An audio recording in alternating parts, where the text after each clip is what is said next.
Tamarita, girl, know how I love you so. You make my heart is so to throw. The love so strong, nothing can go wrong.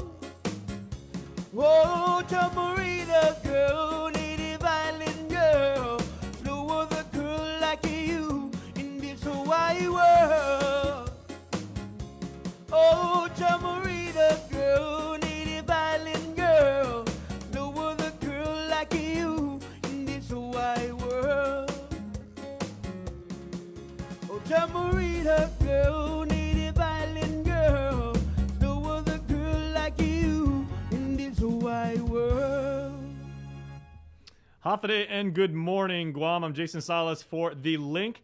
We are bringing you a very special presentation this morning and a historic day for our island, our community, our nation, and the world, as the 46th President of the United States has now taken the oath of office as Joe Biden Jr.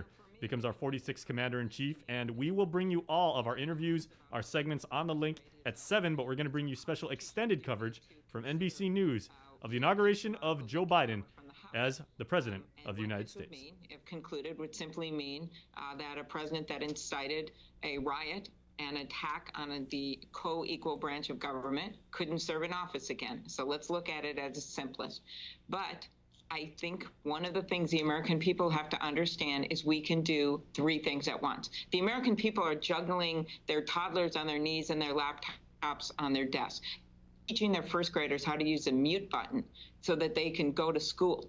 And we should be able to do, say, nomination hearings for the president's new cabinet in the mornings and the impeachment hearing in the afternoon and get pandemic relief passed at night.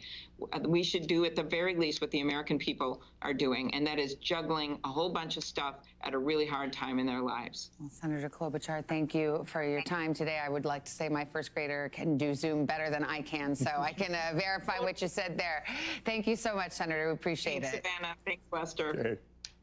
We want to turn to Kelly O'Donnell. She has moved from her earlier position where she saw Air Force One take off for Florida. Now she's along the parade route. So, Kelly, we await this new parade. It's not going to be like the ones that you've covered in many years past. It will have a very different feeling, and in some ways, I guess that makes this a unique day for President Biden and Vice President Harris. We're on 15th here, and over my shoulder, that's the Treasury building, and we expect that the motorcade will come right down the street behind us. If you can see the blue line in the street, that is the path of the motorcade, and we are at what is affectionately known in the planning as the turn. And the turn is where I am hopeful that the president may want to stop and walk the rest of the way. We're hopeful of something like that, an opportunity to perhaps see him as he is going through a neighborhood quite familiar to him, but in his long public life, he has never traveled to the White House as the president, as the man who will sleep in the White House tonight. For all of his access, for all of his up-close experiences, it is different, and the parade is all about him and the country and the turning of this page.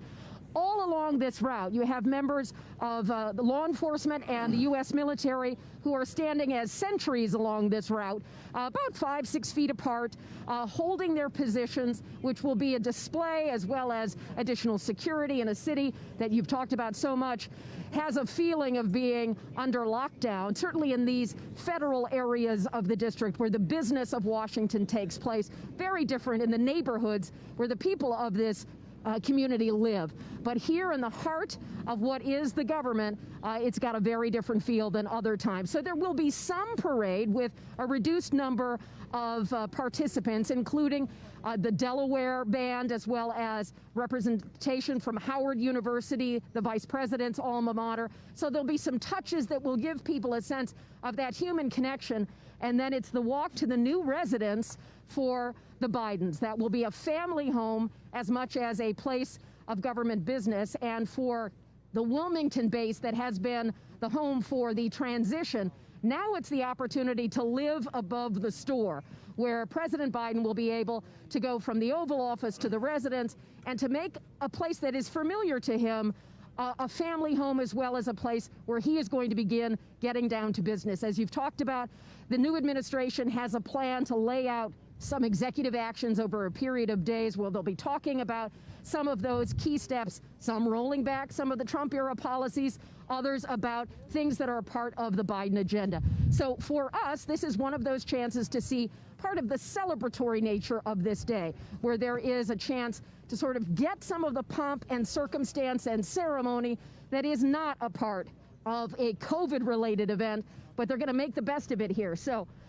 we've got our position set on the blue line and on the turn, and we're going to hope for the best when the motorcade arrives. Well, Savannah, Lester? if there's going to be an interview or something close to it along that parade route, my money's on Al Roker. I was going to say, Kelly O, you're in position, but so is one Al Roker, and he's got a history here, Al. We all recall that epic moment in 2013 where you summoned Vice President Biden over for a handshake. You're there in position. Oh, we're watching it. Maybe it happens again, but this time you'll have to bump elbows. That's right. We have to stay socially distanced, guys. It was a great moment. This has been an interesting day in that weather-wise, we've had a little bit of everything. We've had sun, we've had rain, we've had some snow. Now we've got wind gusts of up to 48 miles per hour. Current temperature is 45, but the wind chill, it feels like 36. And when you think about it, the first inaugural procession was back in 1801 for Thomas Jefferson. Now here we are 220 years later, and this procession, as Kelly mentioned, is going to be different. It is very odd. I got to tell you, I've covered a number of these, and usually I'm at this perch, and you look across, and normally you can't see the White House because of all the stands for the people. Those are gone today, obviously, because of COVID, and in their place lining members of law enforcement and our service communities. But right now, what we're waiting for, obviously, the President and First Lady, Dr. Jill Biden, and, of course, our Vice President and the First Gentleman, or the Second Gentleman. So, you know, it's exciting. Don't put in a lot of pressure on me. It may be because of COVID or whatever, the President doesn't come over, or the Vice President. But the good news is, we've got their favorite treats that they like. Cookies for the First Lady. We've got some Snickers for the President. I believe the Second Gentleman likes jerky. And we have Reese's Peanut Butter Cups for the Vice President. So we're set. We've got bribes. We've got all sorts of things to try to entice somebody to come over. It's not for lack of trying, guys. Al, if anyone can do it, it's you. We will try. We have full faith, but no pressure at all. But Al, it's fun to have you in your traditional spot. Even pandemic can't keep Al Roker away from an inauguration. All right, we'll check with you along the way. Nita McBride served in the Reagan administration as both Bush administrations and was chief of staff to First Lady Laura Bush. Good day to you. Thank you for coming on. Thank you so much. It was just so funny to see Al Roker and his bag of treats and tricks. Yeah, well, do you think it'll work?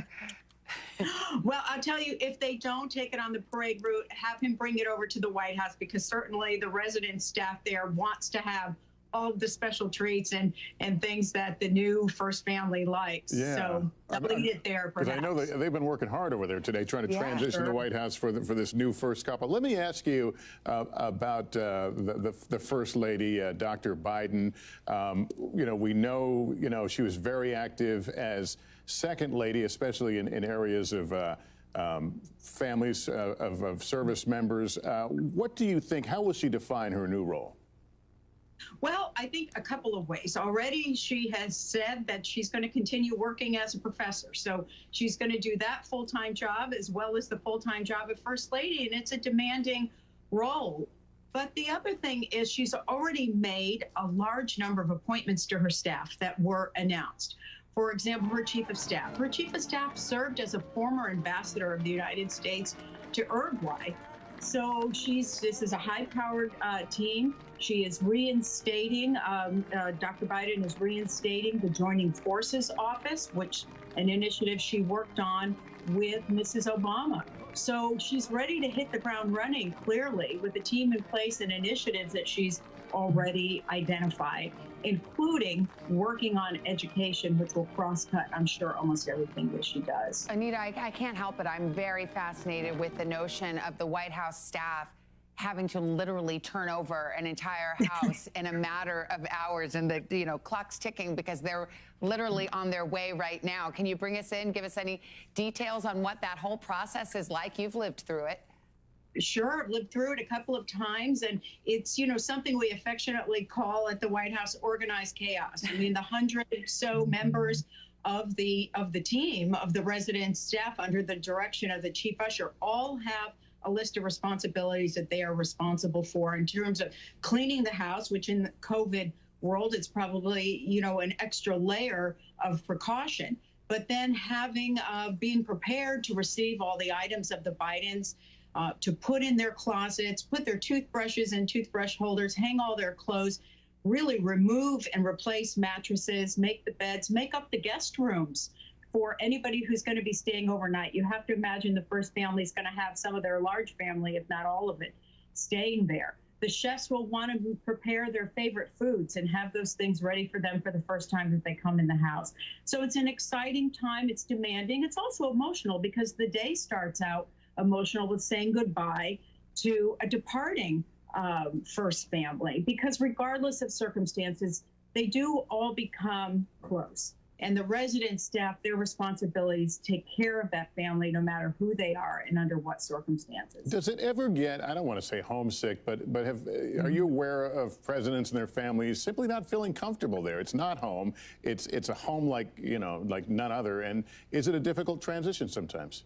That is such a great question. And I think there's certainly not one president that I've had the privilege to meet in my lifetime or first ladies who didn't automatically feel that this was a special place and it felt like home. And a lot of it is because of what I had just mentioned to you, that even though you're living in a historic place, your things are there when you walk in the door in the private residence. So it does feel comfortable.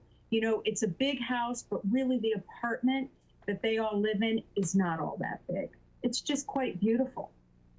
Well, Anita, you obviously bring a perspective that we certainly don't have. It's interesting to hear you talk about that. Thanks for your time today. We worked with Jenna Bush, who, of course, President Bush's daughter, and she talked about when the transition happened between the Bush administration and the Obama administration in 2009, that Jenna and her sister Barbara showed Sasha and Malia, who were little girls at that time, how to slide down the banisters. So they showed them a couple of the tricks of the trade around the White House. So I guess you do somehow make it feel like home, even though it's this big grand house. What an unbelievable opportunity. I want to bring in Chuck Todd and Andrea Mitchell as we await the arrival of the presidential motorcade to make that turn before we go into this virtual parade. Andrea, what's your understanding of what this parade looks like and how it's so different?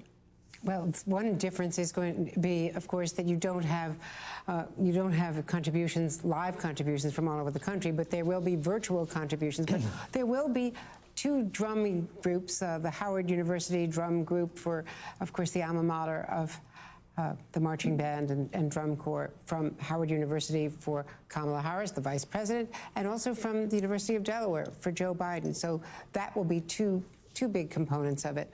I also wanted to comment on Jill Biden, Lester, because I was talking to her team. She is already appointed, and that person is already starting the Joint Forces Military Families Organization that she co-founded with Michelle Obama when they were First Lady and Second Lady, and that's going to be a big part of her efforts. It's a private sector as well as nonprofits and military families to help military families with their adjustments, with their education, with housing, with health care. She's also has long been committed to cancer, long before Beau. I knew her through breast cancer work that she had started when Joe Biden was a senator, and she had friends in Delaware who had been suffering from breast cancer. So she has very much been active. The Naval Observatory, when he was vice president, they did annual events. Hoda's well aware of this. I met Hoda's mom at one of those events with Hoda. So there's a lot of outreach that they've done to the medical community and education, and she's actually literally going to be the first working first lady that we know of. They've all had many projects, as you know, Hillary Clinton famously with health care, but she's going to continue teaching very privately in community college at Nova in Northern Virginia, which she had done, of course, when he was in the Senate in Delaware. and then started doing when he became vice president. For 8 years, she taught. She keeps that teaching very private. She loves it. You saw it at the Democratic National Convention. She did her speech, which they had taped, in a classroom. But that is one of the things that she is very devoted to. For the privacy of the students and the classroom, she's not bringing people into that, but that's going to be a big part of her focus. Go ahead. I was just going to say a big tribute to Anita McBride. What she and Laura Bush did, I was on several trips where they empowered the women of Afghanistan who are now so vulnerable, and this has been a passion for Laura Bush with Karen Hughes and others from the Bush White House to find equal treatment and co-education. They started the first co-education university, the American University in Kabul. That is very much in doubt right now because the Trump White House did not make it a priority of the current negotiations, the peace talks with the Taliban. All right, Andrea, as we watch the motorcade now passing back over the Potomac, leaving Arlington, as you were talking about the First Lady, I recall I had done some stories with her about her service to military families, and I remember asking her near the end of the Obama administration, I said, it's going to be over soon. What do you miss most? And she said, running alone, not running with Secret Service. Be able to go out for a jog by herself. Looking at this motorcade, I don't think she'll be taking any solitary runs. I hope she enjoyed those solitary runs over the last 4 years because she's back in the bubble again. You just look at that. I mean, that is how a president rolls these days with that security, the beast, the motorcade.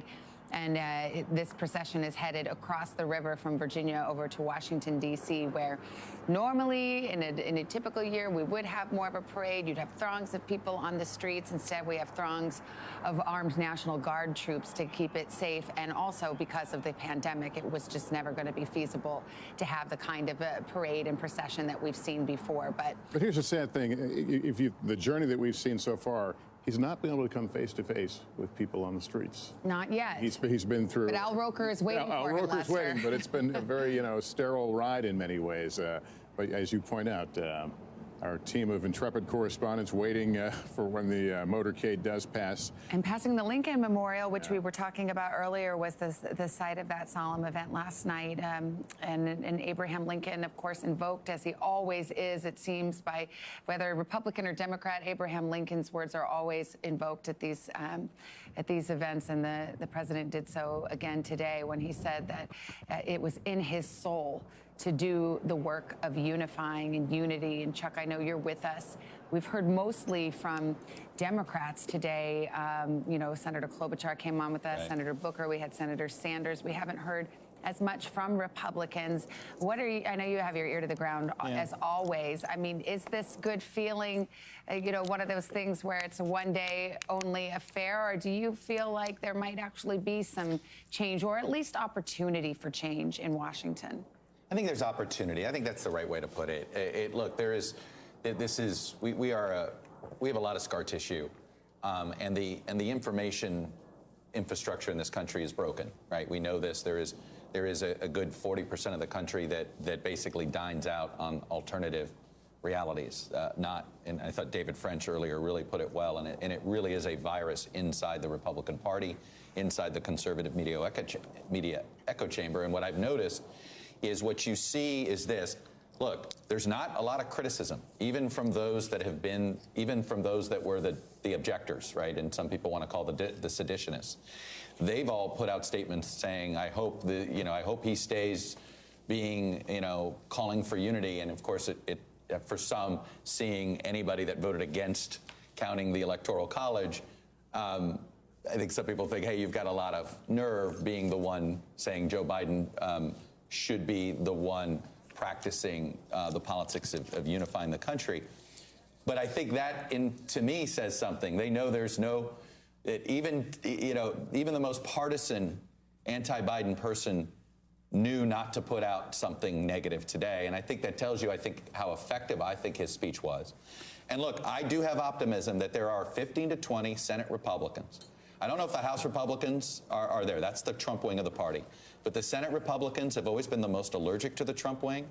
I think there are 15 to 20 that, at least in the first 6 months, because of what happened on January 6th, who will believe that they almost have a duty to perhaps work with Biden more so than maybe they would have without the events of January 6th. But that's why I have some hope, because you know what? Joe Biden's never going to quit. You know, Barack Obama maybe didn't love talking to Congress and negotiating. Joe Biden is going to be like LBJ. You know, I mean, there's a great story where LBJ said, come on over to have a drink with me here at the White House with a Senate leader. And he said, oh, not tonight. And then President LBJ would go to the Congress and go meet with him. Joe Biden's never going to quit trying to get Republicans, and I think that will pay dividends. And as Savannah made point, it takes two to tango. What are Democrats willing to give? Where are there opportunities to help bridge some of this gap, come back the other way?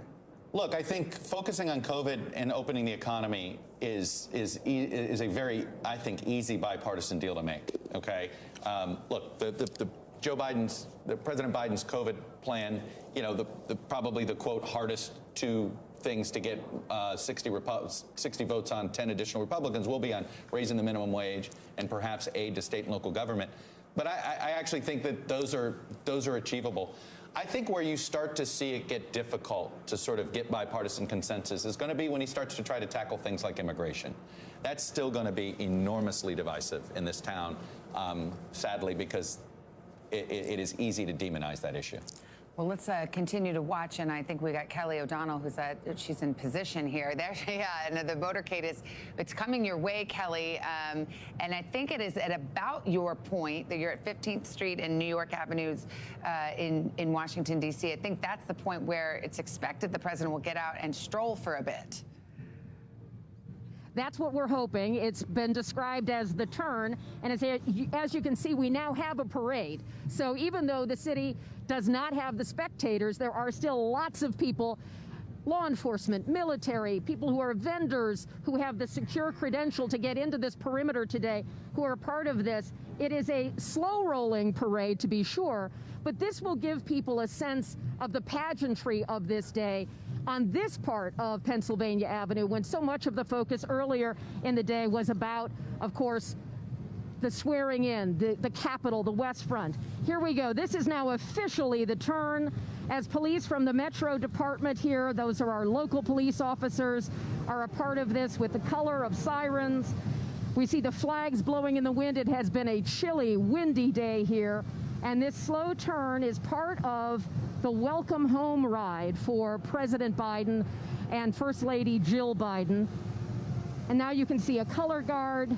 And this is part of what I'm hearing in the distance too, the music of a parade, the color, the pageantry, the cadence of it. And this is now coming to Pennsylvania Avenue, a place that has been closed to vehicle traffic and much of the pedestrian traffic as well in the years since 9/11. And it's on days like this that it is opened up in a limited way, and it becomes a part of our national story with the color of the honor guard coming here. And then behind that, we're hoping for some luck that the president will want to make that turn. They've done some rehearsal for all of this, as you can imagine. And it's just something to take in. Before it's virtual, we're getting a taste of live action here in what will make this day so different in many respects and very memorable for the Bidens. Hey, they Kelly? will have their parade. Hey, Yes. Kelly, for an average Yes. for an average member of the public, how far away are you from people who might be trying to at least get some of the ambiance at this moment? Well, without a credential, you could not get into this area close enough to the White House. So there are no civilians, if you will. There are a lot of people who are taking in the sights, who are working in the media, in law enforcement, working in buildings around here where they had access to get inside the perimeter. This is very different than a normal year where you'd be 10 or 20 deep of the members of the public taking it in. So we're all proxies for the public today to try to enjoy some of the color here, to see some of the hard work that people put into this in marching in turn. And you really get the feel for the turn here as well, from 15th to Pennsylvania Avenue. This is the Department of Treasury behind us. You're close, Kelly. You could practically join the parade. I actually, yes, and I am ready when necessary to try to get the president, should he come willing to get out of the car. So we'll see how that goes. But typically when the president is transported around town, there is an entrance to the south side of the White House about halfway down that block. So that's a familiar place where the president will go in and out on normal days. So people who work and have occasion to be down here will see the motorcade quite frequently. This is a very special occasion to see a parade of this type, and the opportunity for the president to see a military review as well. As I mentioned, all along the avenue here, you have police officers, law enforcement, and members of the military standing as sentries to welcome the parade and to sort of take note of this. We've got another shot which we're showing. Yeah, Kelly, we can see the president's limo, the Beast, coming, and I would guess, just based on what I remember of my Washington geography, that he's getting close to you, getting close to that corner, but he's not moving fast. It's a slow procession he's taking in the sights. And Kelly, from previous inaugurations I've covered, they used to put a kind of a reviewing stand, a VIP reviewing stand, right across from the White House. Is that will there be such a thing in this parade? Interesting, Lester. It was built before the election, which it's done all the time. It was set in motion, paid for in advance by Congress. They had it fully built for the first family, and then it was deconstructed once the Bidens indicated they would not be doing the kind of parade where a first family and their guests would be sitting in front of the White House to watch the parade because of the virtual element. So that was actually taken down. So the only new addition is a media working platform across from the White House. So we're actually getting different views of the White House than we normally would. And there are no bleacher type stands for members of the public to watch, because this is sort of a parade without an audience. It's a parade for the country to tap in and look, and hopefully we can give you a sense of the experience of it. The music, the rhythm, you can kind of feel it as they're marching and drumming and making this turn. So it is certainly very patriotic and colorful, a little slower than I expected. I think my adrenaline was running faster than the parade, but we're anxious to see if the president will get out of the Beast and maybe give us a wave. Well, let's stop and listen for a moment, because we've got some better pictures now and can show the parade as it goes right past you, Kelly.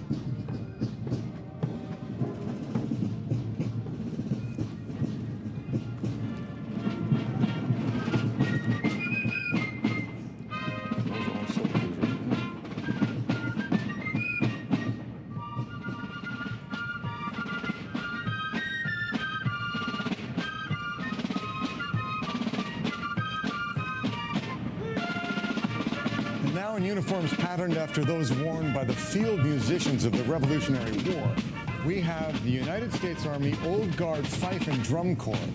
They've performed in every presidential inauguration since John F. Kennedy's in 1961.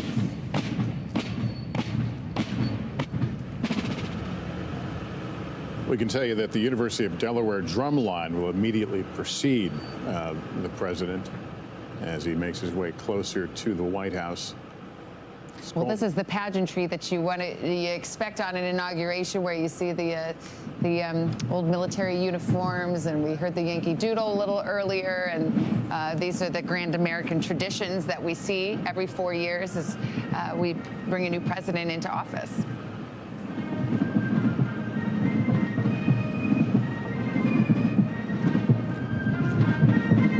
The virtual portion of this, from the descriptions, it sounds like it'll be very similar to what we saw at the Democratic National Convention, which they did their opening, if you recall, state by state.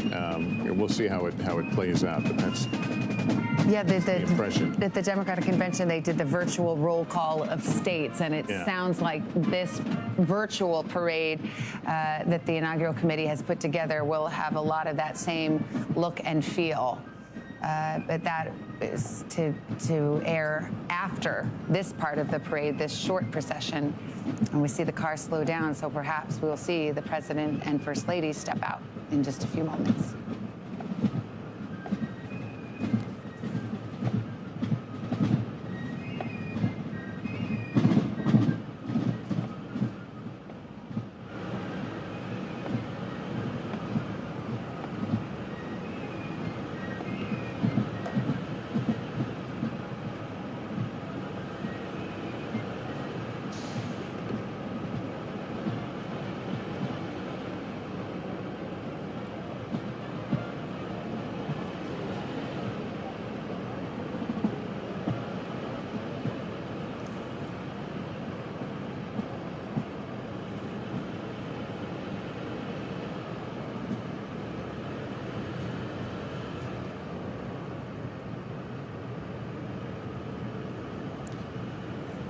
being in a presidential motorcade is kind of an odd experience in that it's a world where there's no such thing as red lights. You know, traditionally, you know, people would be, even on a campaign visit or something, people would be along the roads, you know, waving at the side of a presidential limo. In a strange way, the silence says a lot about what a different year this is for so many reasons. You know, between the pandemic and the violence at the Capitol just 2 weeks ago, this normal custom of having a procession and a parade and a long walk, even in the cold. We heard Senator Klobuchar, you know, when I asked her a little while ago about, you know, just a deep breath time that we've gotten through this, and we're obviously not through it, but I think we're all thankful that this inauguration has gone off as it was planned, and that, you know, they're maintaining a safe perimeter. And inside the White House, which is just around the corner from where we see the president's limo there, they're already at work. They've already hung up different pictures inside the press office. We know that from our folks who are in there. These guys? Yes, they do. Yeah, they move fast. And they're already planning a briefing later today from the White House press secretary. So there's, in the view of the incoming administration, not a moment to spare. So it's a day of ceremony, but it's also a day of action. Kelly is at her post. Kelly, what do you see now? Well, we're at the point now where some of the agents of the PPD, the Presidential Protective Detail, have gotten out of their vehicles and are walking alongside. So that gives us a sense that they are preparing for what we hope will be a walkabout by the new president. You can see some of our colleagues in the media. Mr. President, we're hoping he's going to see us and want to get out.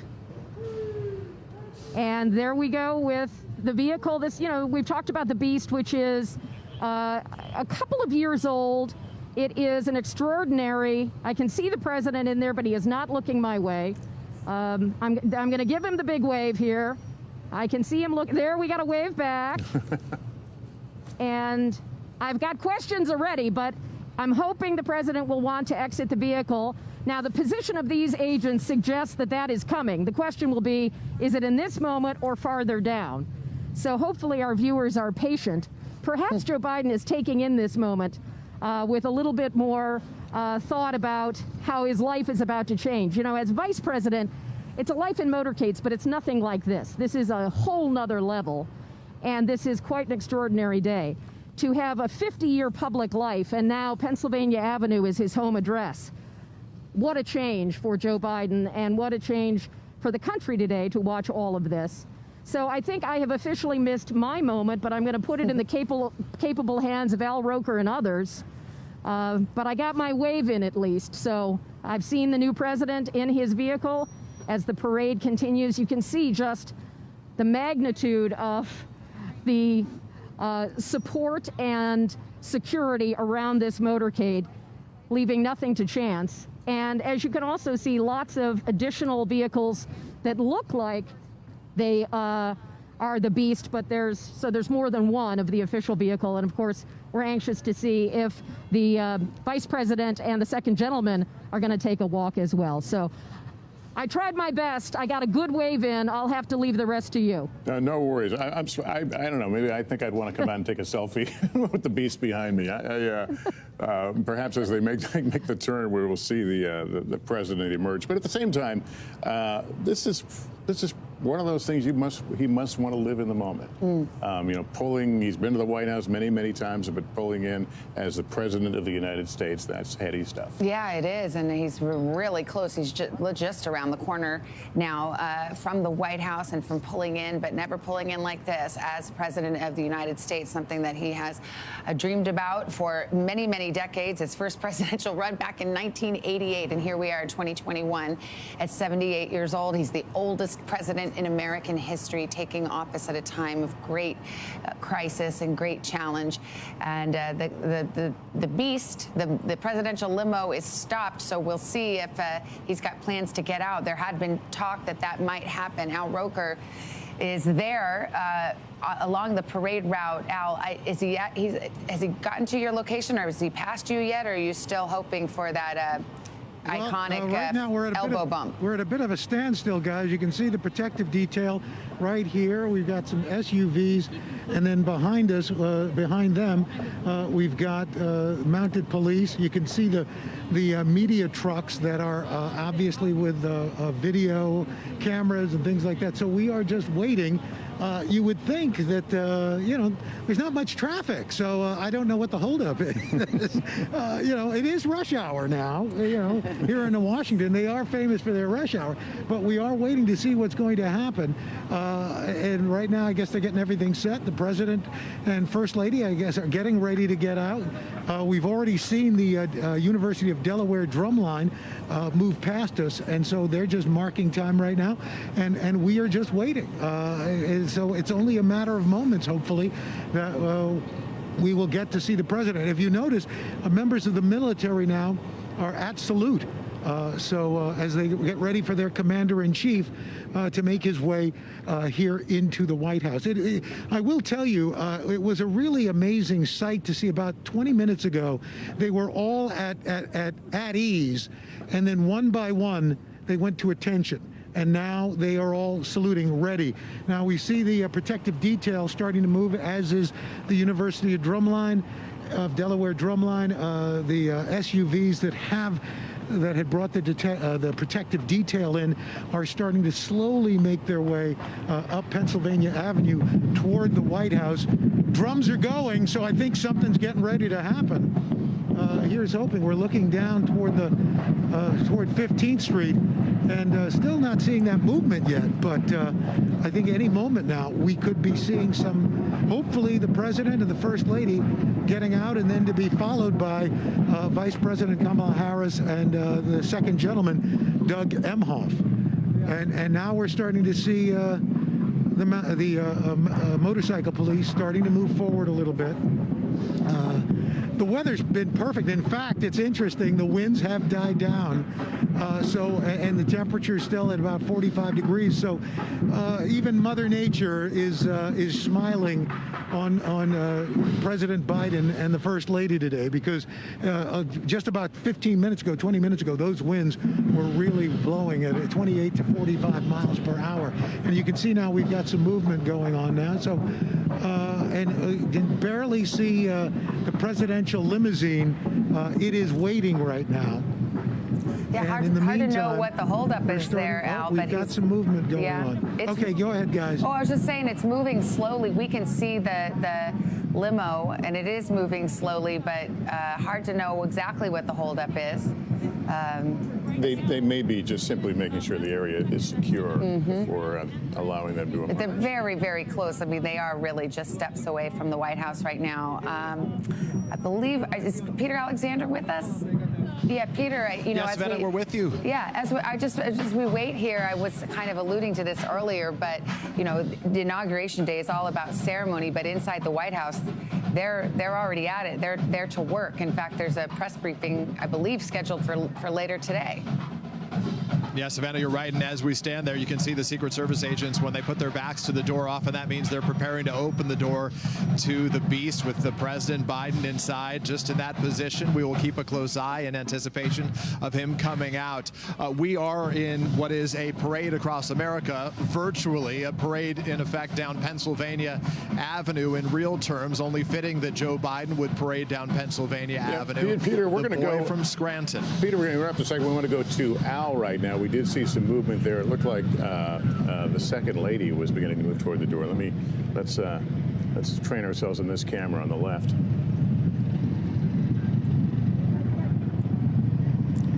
Al, can you see the car? Yeah, well, I can see the car. I can't see. I've got a truck, kind of a media truck, in my line of sight. I can see the Secret Service standing out beside the vehicles. And they've taken up positions. So I think it's only a matter of moments before perhaps we see somebody come out of the presidential limousine. But right now, the Secret Service are just waiting, I'm sure, making sure everything is secure. I see them looking around and surveilling the area, watching. I may be wrong, but it looks like some of the bride and grandkids there in the foreground, and now the door is open. So let's watch these final steps to the White House for President Biden.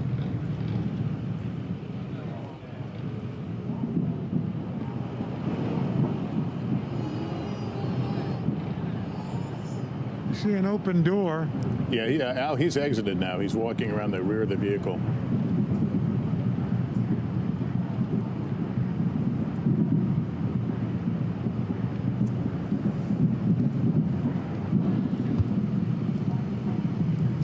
I see some photographers moving around the front of the vehicle, so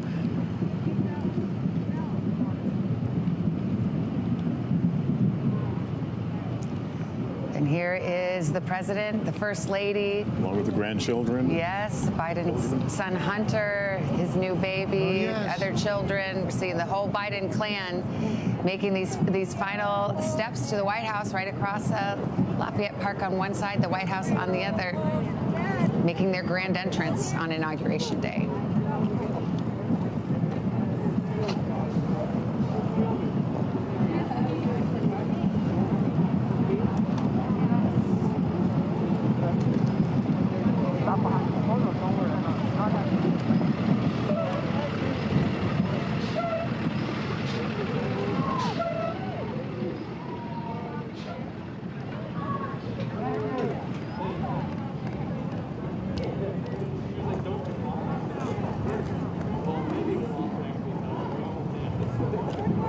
I can see the president. When do you start screaming, Al? As soon as this van gets by me, I think we'll have to start. Mr. President! Mr. President! Mr. President! Mr. President! Dr. Biden! Mr. President! How are you feeling? Mr. President, how does it feel to be president finally? Hey, how are you, sir? It's good to see you. You got to keep doing this. I know. It's been 3 hours. How does it feel, Mr. President? It feels great. It feels good? It feels good. All righty. Dr. Biden, thank you. Well, got a fist bump. There you go. Al, you can come home now. Al, only you. Only you, my friend. Al, are you feeling pretty satisfied? You went all the way to Washington. You sat in the cold all day long for that moment, but you got it, even in a pandemic. It's a pretty nice feeling. Look, this is a man who's waited 50 years, who was first elected in 1970 to a county official job, and now here he is, the leader of the free world, and that's what America is all about. And it's pretty exciting. And making time for you, Al. Making time for you. Well, you know, making time for America.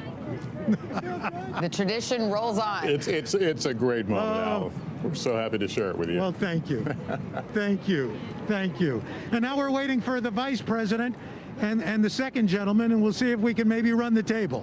Who knows? Who knows? Are they out of their vehicles yet? We haven't seen them. We haven't seen them yet. I have not seen them yet. So we will have to wait and see. All right, Al, well done.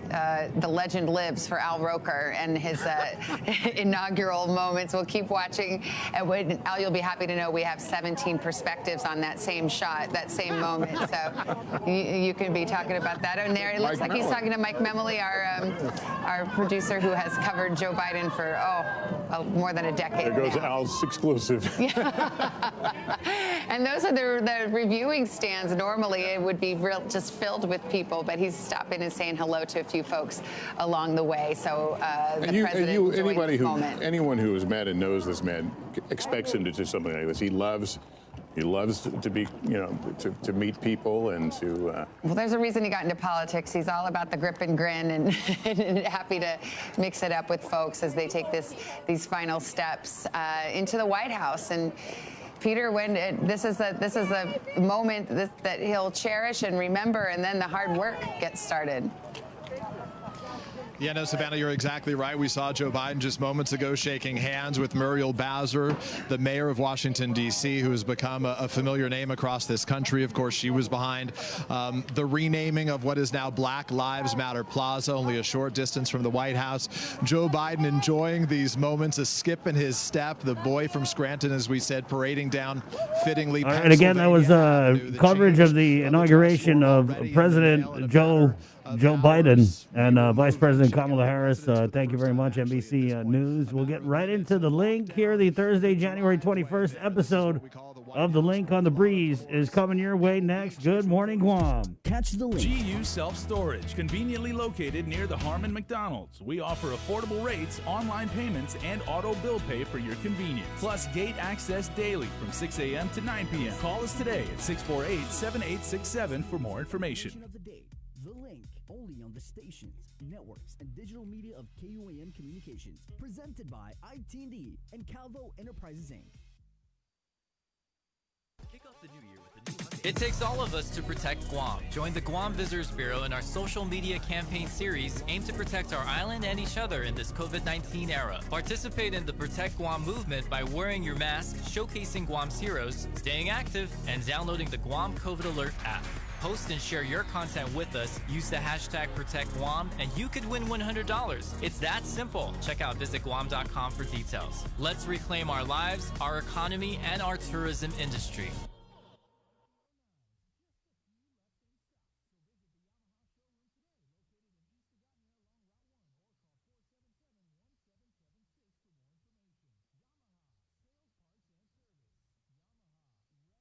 You're watching The Link with Chris and Sabrina on TV 11, but don't leave yet because we're coming up next on CBS This Morning.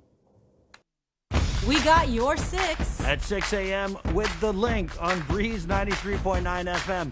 Bree and I connect you with all the latest news and information you need to know to start your day. Then check back with Guam's news leader at 6 p.m. for the day's top headlines with KUAM News Primetime. From 6 a.m. to 6 p.m. and everything else in between with KUAM Digital, we got your 6.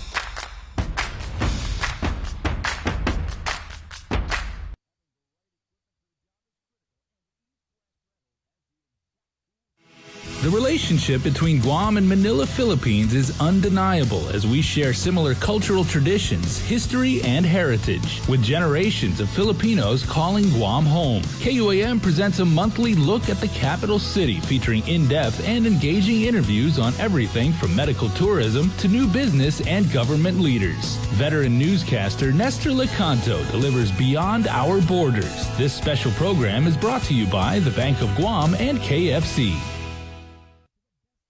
We're doing a good job, Guam. In the past couple of weeks, we've managed to keep the CAR score below 5.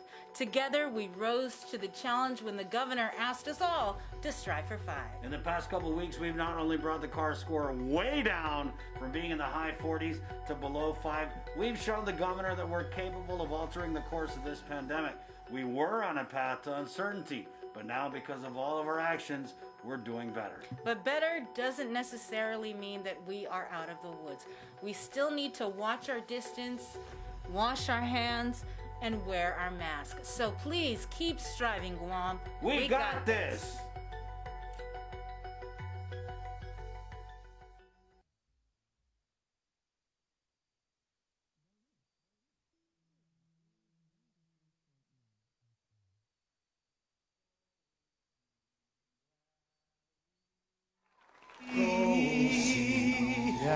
Di sobrang sad, di sobrang sad, ita saluda, antes di umniga, antes di umniga, Radzał za malakie estrellas durante todo el memu.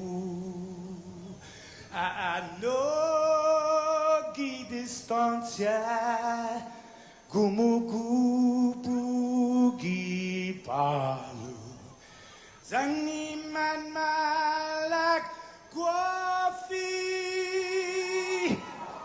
con una sughiairi prepara tu la noci nai banderata caighi pues at Fanny bandera, kau esta pagua pumalapa,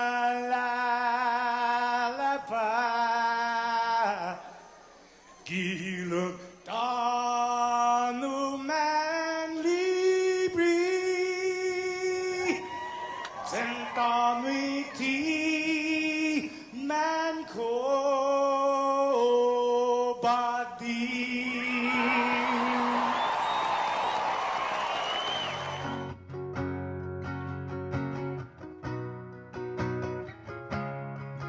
Fanogi chamoru puritanota kantai matunonya gitoru iluga Paraiona Parai Gloria Abiba Islas Empire Paraiona Parai Gloria Abiba Islas Empire Toru itempo ipas Paraita Zangini Lanina Benishon Contra Biligu Nafan Sofuam Jus Bruteis Langmon Contra Biligu Nafan Sofuam Jus Bruteis Langmon Osaina, Oaniti, Ninumari Hamines Kuntan, Ninale.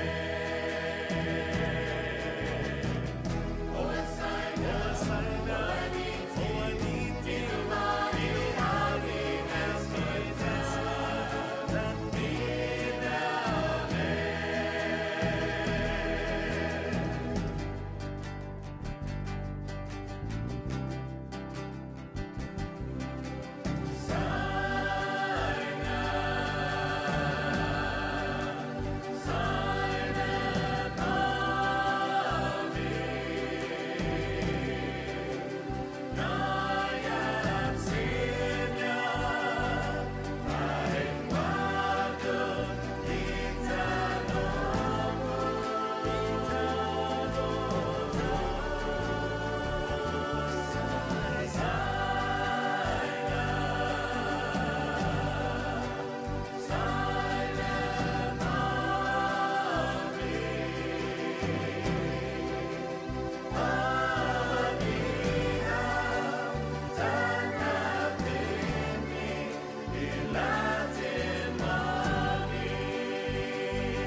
And Sabrina with The Link here on Breeze 93.9 FM.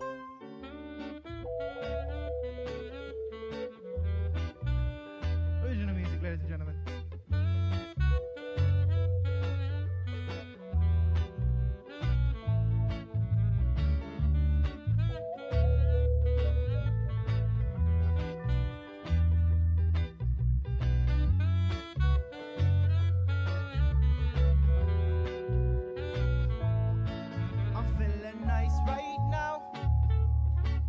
You know the mood is rigging.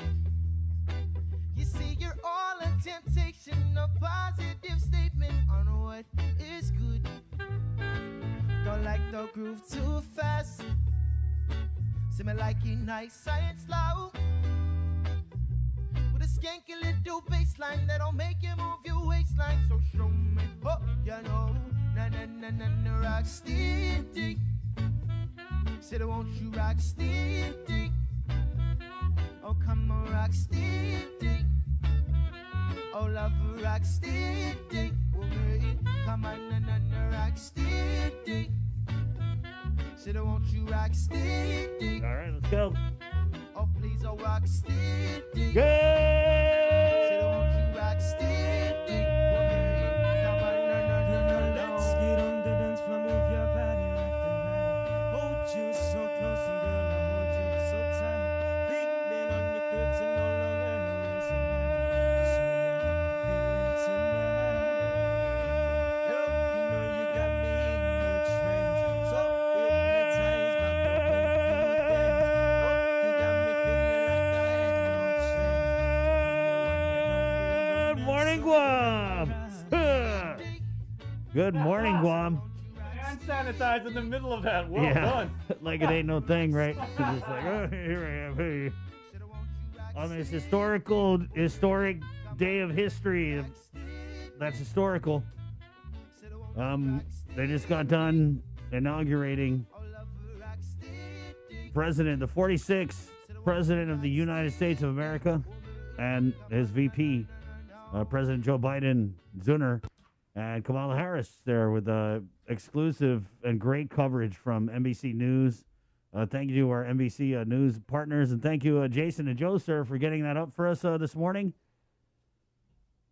Oh, we had the easy part, trust me. Yeah, it was definitely a different type of inauguration, obviously, you know.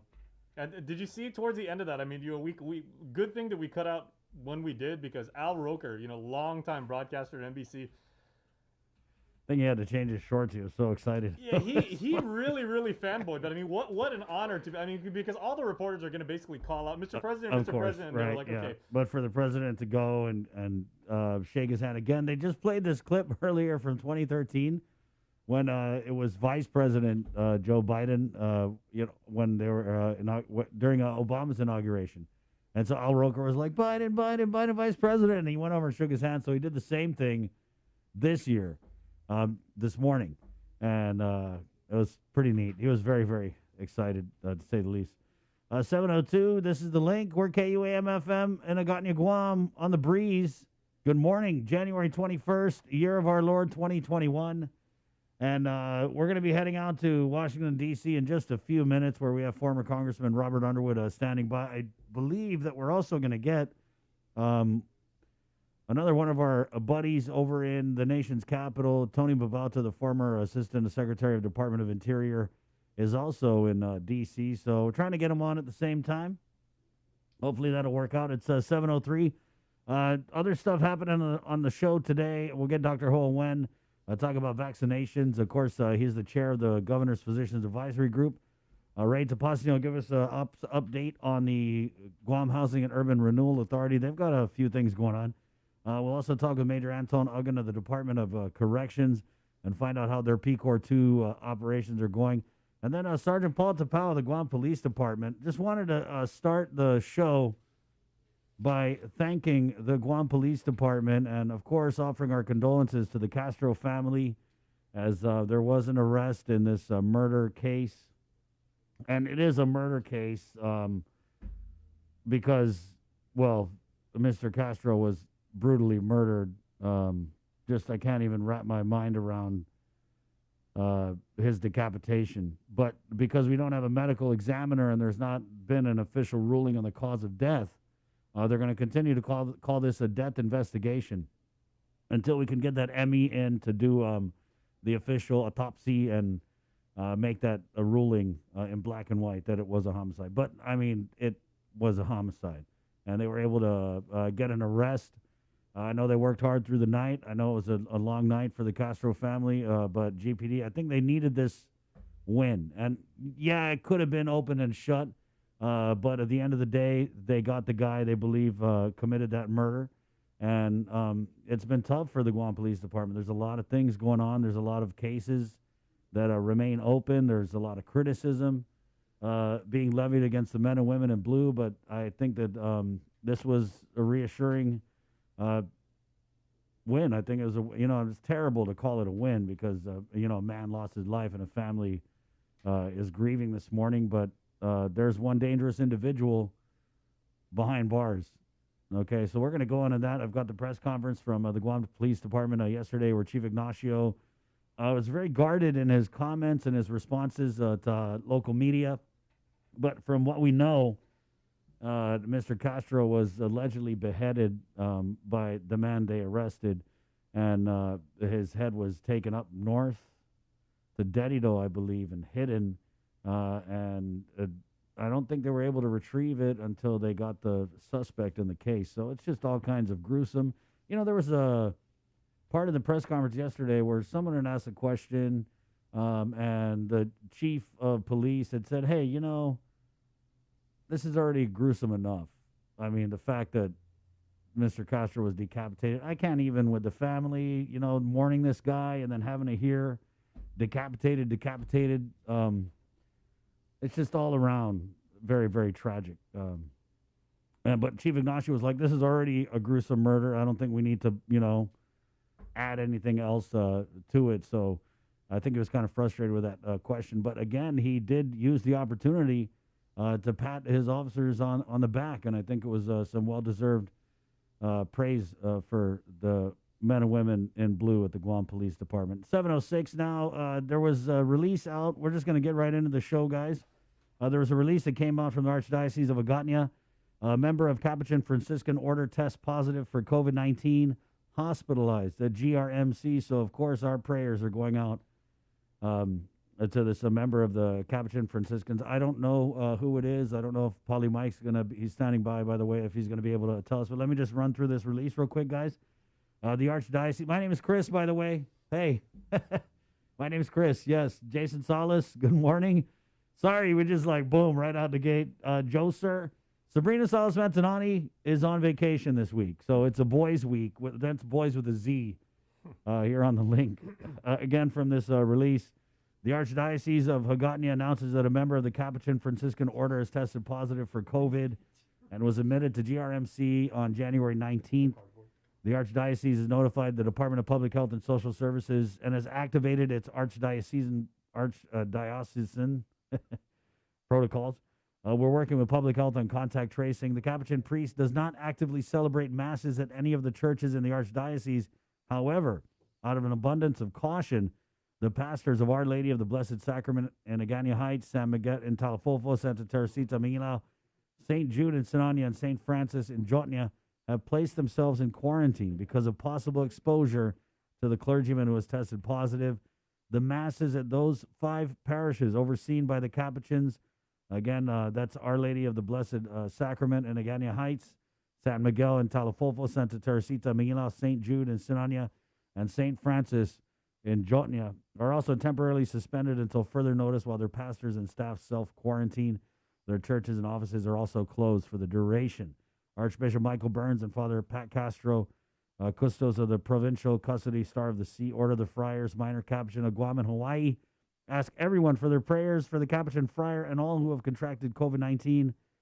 Thank you. And on that note, we'll go ahead and head into the Zoom room where we have Polly Mike standing by. Good morning, Polly. Thanks for joining us. Bananas Izuas, Chris. How are you? Doing pretty good. Other than what was in the release, is there any additional information you can provide us about the Capuchin who tested positive and any other of the staff who were quarantined? Has there been any new developments with this case? Sure, Chris. Actually, he's doing fine. He's recovering very well. No other symptoms have developed for him. He was in the GRMC for unrelated COVID issue. He was going in for another particular issue that he was challenged with, but he wasn't going in for COVID. So that's a distinction that we make, because often enough when people think about them going into the hospital, it's because of COVID-related issues, but this is not the case. However, we're trying to figure out, along with public health, where did the Capuchin friar contract the coronavirus. Apparently, he's been in quarantine, or he's been staying in the friary for all these years, and basically has just resided there since retirement.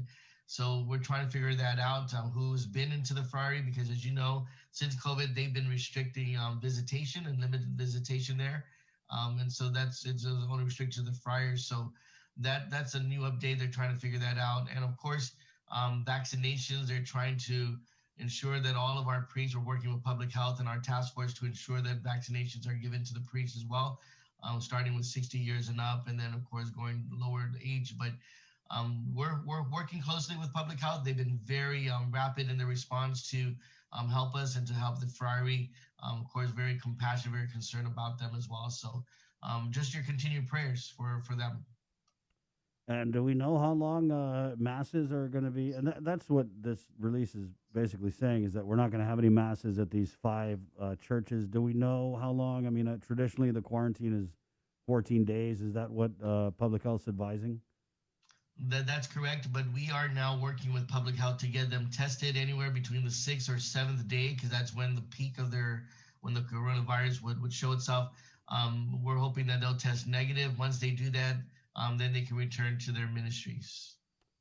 So what would your message be to those members of these 5 parishes? Are we going to ask them, hey, go over to here to celebrate Mass? Or Sure. Please you can contact me at the Archdiocese for more information about Mass schedule. We are going to be putting out the Mass schedule for the other various parishes. And so we hope to ensure that our people who are from those parishes who are affected will be covered spiritually by the other parishes for now. Again, it's just the time that we're in. It's a pandemic, and we want to ensure that our church is trying to do its best to keep itself safe and to keep our people safe. You know, in the release, it says that the priest doesn't. Can you tell us who it is? Sorry, Chris, no. Okay. So it says, I had to ask, you know what I mean? Sure. The priest doesn't actively celebrate masses at any of the churches in the Archdiocese.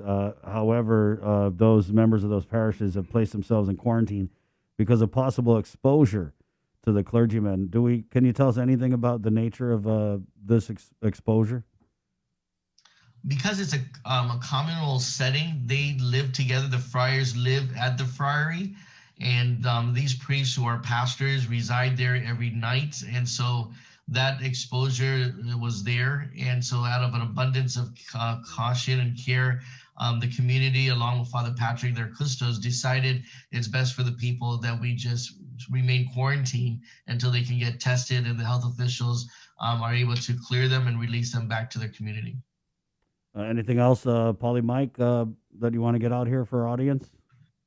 No, just please continue prayers for our community, for our church, and for our friars. There, as you know, many of them are elderly and struggle with illnesses and other things. So please, prayers for our priests up at the friary. You know, I was able to attend Mass at a cathedral on Sunday, and I got to say, it was a great Mass. I love the homily, but it was definitely some vibes, as they say, to be in Mass and to have it at whatever capacity it was at. It was just great to see people and to see them assemble to worship. And the whole time I kept thinking, I mean, not the whole time, but there was a part where I was thinking, like, man, there was a point where doing this was deemed not essential, right? So it kind of made me appreciate it a little more. And it's also good to see people as we return to, normal, and a lot of people are focusing on retail and businesses and bars, and maybe kind of forget that spiritual side of things. So I just want to are you pleased with the turnout? We're very happy that we continue to work with the governor and with the public health officials. The governor has been very supportive of our churches and our faith-based organizations. So her and the lieutenant governor continue to reach out to our communities, and thankful that they consider us essential and continue to see as partners in this. And so we're operating at about 50% capacity in attendance in churches now, and we've seen an increase. And we're hoping that we can increase that capacity level even sooner, because we saw last weekend there was an influx of people coming into all of our churches, not just the Catholic faith, but also the other denominations. Right. And so with these 5 churches being closed, are you anticipating maybe standing room only at some of the other nearby churches just because people are going to be looking for a place to go to mass? They can do that, Chris, but they can also go online. We still have live stream masses that are still currently going, so they can go on Facebook or other channels from the Cathedral Church, St. Anthony's Church, Mangilao Church. These are churches that still continue live stream even if they are closed. Right. Well, thank you, Paulie Mike. You're welcome. Thank you. See you. Yep. Have a great day. You too. All right. Paulie Mike, 7:15. We'll keep it in the KUAM News Zoom room here on the link where we have former Congressman Robert Underwood and former Assistant Secretary of DOI, Tony Babauta in the Zoom room. Good morning, gentlemen. Good morning. Half a day. And they are in Washington, D.C. Isn't that cool? For, again, the historic inauguration. We just got done streaming about 6 hours of coverage. We'll start with you, Congressman. Just, if you could, what was it like? And some of the highlights for you as you were in attendance there. I think, in terms of the overall environment, of course, it's very different. I've been to 4 other inaugurations, and of course, there were very few people there, so the mood was very different because of the omnipresence of the security arrangements, and I think the ratio of guards and personnel, police personnel to the attendees was probably 10 or 15 to 1.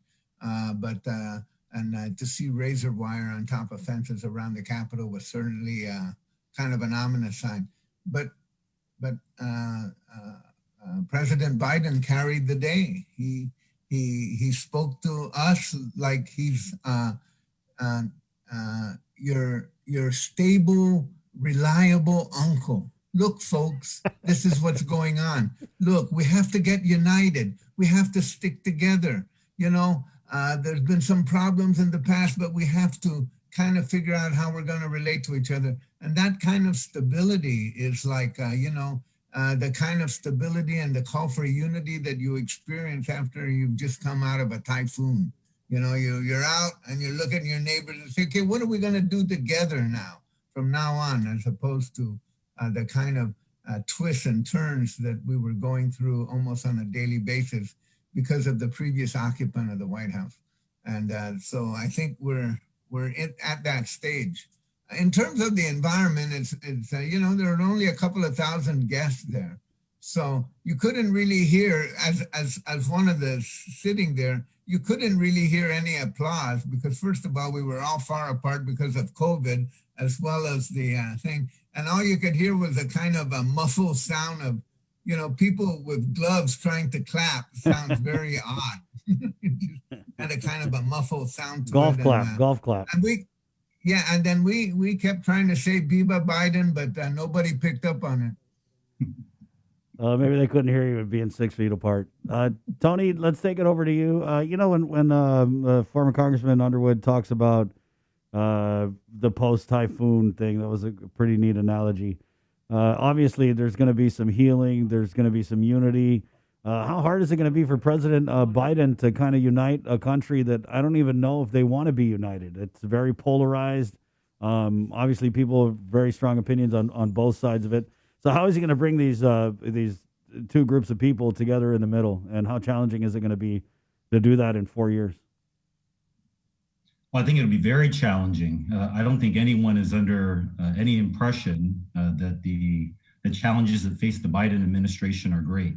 I think President Biden started off on the right foot, calling for unity, calling for the truth, saying that politics doesn't have to be the cause of a raging fire, and really pleading with the country to unify. We're all in this together.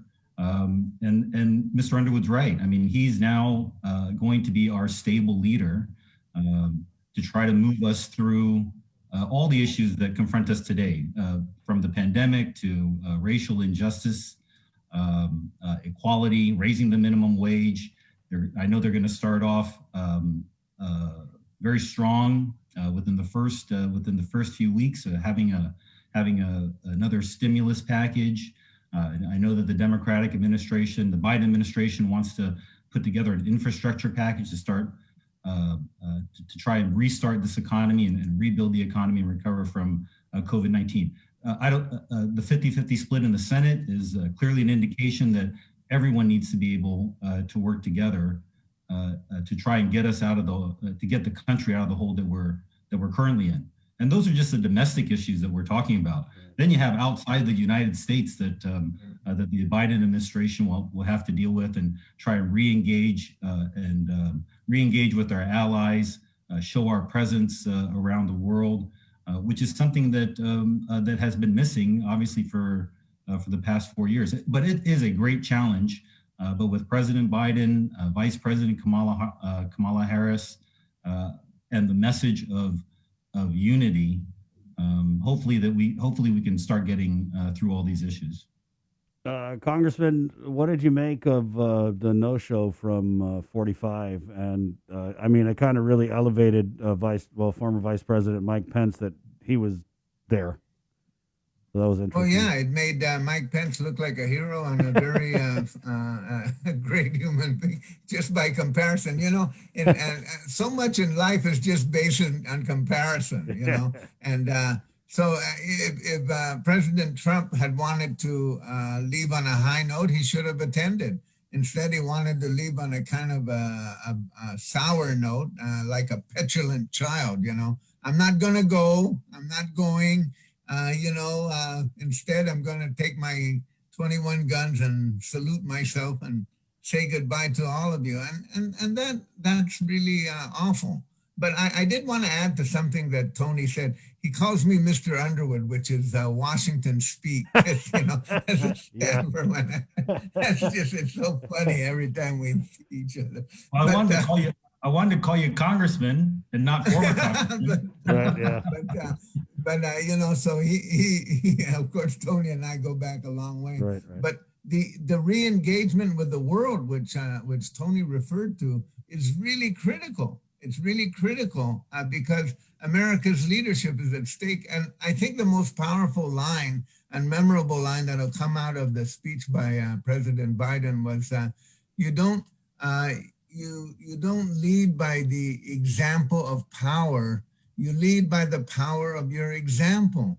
That places soft power and hard power and military power in kind of an appropriate relationship. He's going to rejoin the Paris Climate Accords. He's going to be signing and a bunch of he might rescind 15 executive orders by the end of the day. I don't know, but certainly all of those things are going to be evidence that we're returning to a more stable, a more predictable environment. Let's have fights the way we used to have them, not by tweeting and insulting each other.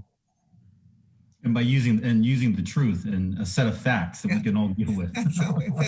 That is so fundamental, you know. No artificial news, no shading the truth. Just tell the truth. I'm gonna level with you, folks. That's what. I'm gonna let you know what's going on. Hey, but you know what? Say what you will about President Trump, but he got us some memes. Okay, we got memes because of. What was that? Alternative facts. Oh man. But President Trump was, was just someone that would have been interesting had we had him around for a month. But after a while, everybody started to just kind of be on eggshells constantly. You can't run a government that way. You can't run the United States of America that way.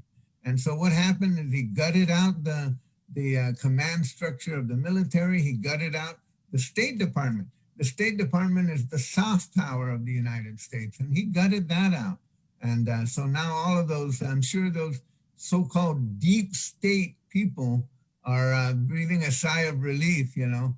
And of course, we're going to hear every person that used to work in the White House is going to have a best-selling book, tell all, right?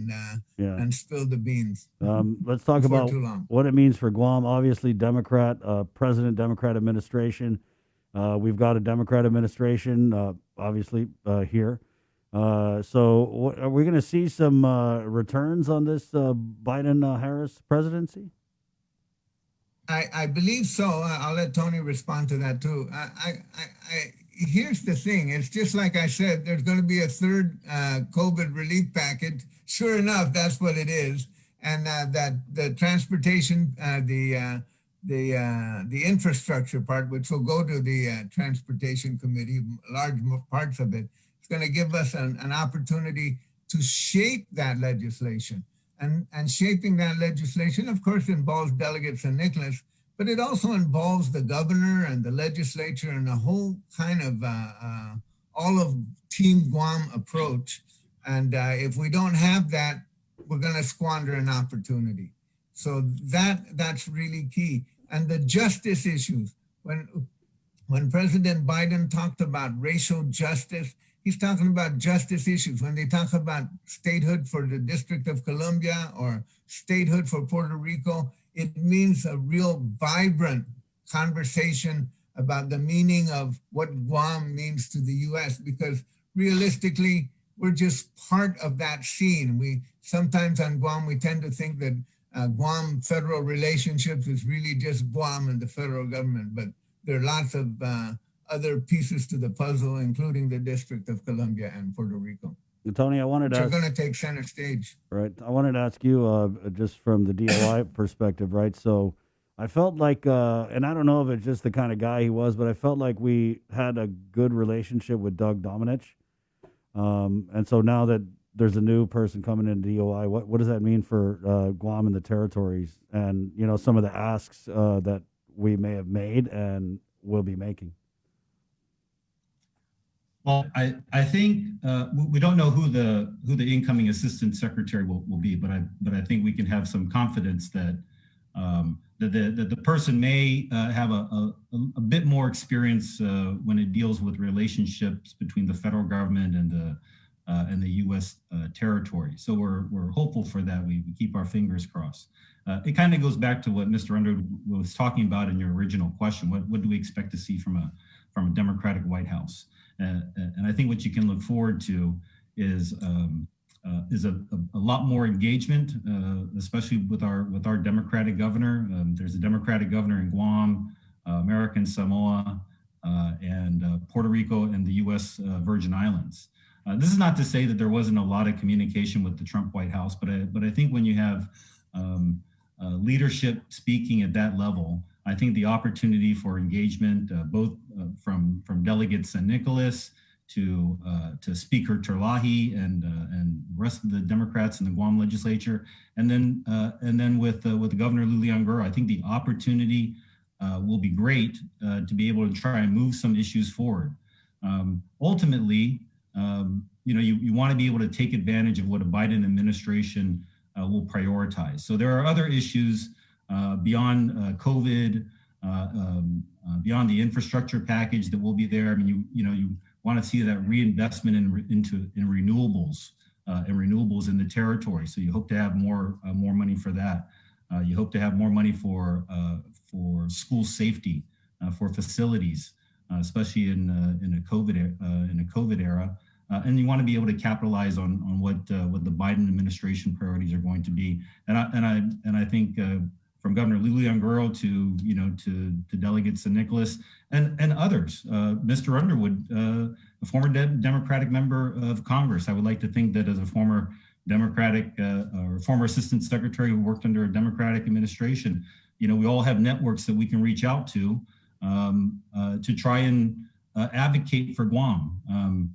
Yes, we send a voice to we send an elected voice to Congress from Guam, but there are other voices also that can help out in that sort of advocacy for Guam and for all the other U.S. territories. I think it's been interesting when you talk about the access that we've had during the Trump administration.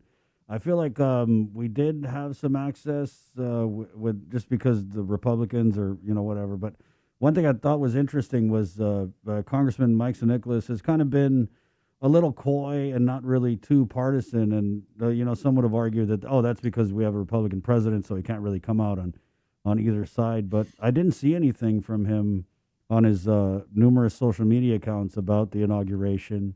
And do we now anticipate that it would be a good look for Congressman San Nicolas to maybe come out as more of a Democrat now that we've got a Democrat administration, and kind of quit being coy about, what party he is with? And is that going to be something beneficial? It's like when you're playing over there in the major leagues, and of course you want to be friendly to the other side, but it's competitive and it's competition. I don't know. I don't know who thinks that that's not the case, but no, the notion of being bipartisan is a good one, and but generally. Sometimes when people say they're bipartisan, they're really trying to avoid taking a position, a hard position. That's the flip side of that. And of course, the President Trump was not really soundly criticized for his connection to the Capitol, the attacks on the Capitol by the delegate. I'm kind of surprised by that. And so, on the other hand, you just not to make too big a production out of it, but Delegate Stacey Plaskett from the Virgin Islands is now on Ways and Means and is also on the 8-member House team to prosecute President Trump in the impeachment trial. That's really high level. I don't think you're going to get much higher level, higher profile than that. So jumping both feet into something that it can be seen as highly partisan will also net many rewards for your constituents. So, but really, what Tony has outlined is absolutely accurate, which is Delegate San Nicolas obviously is a Democrat and has his connections, and he's sitting on the Democratic caucus.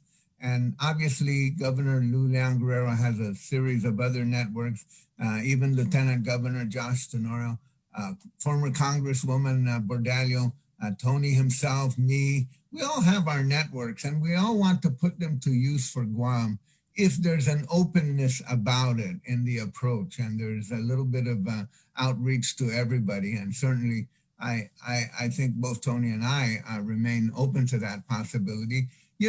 Both he and I have connections to many of these people in the Biden administration.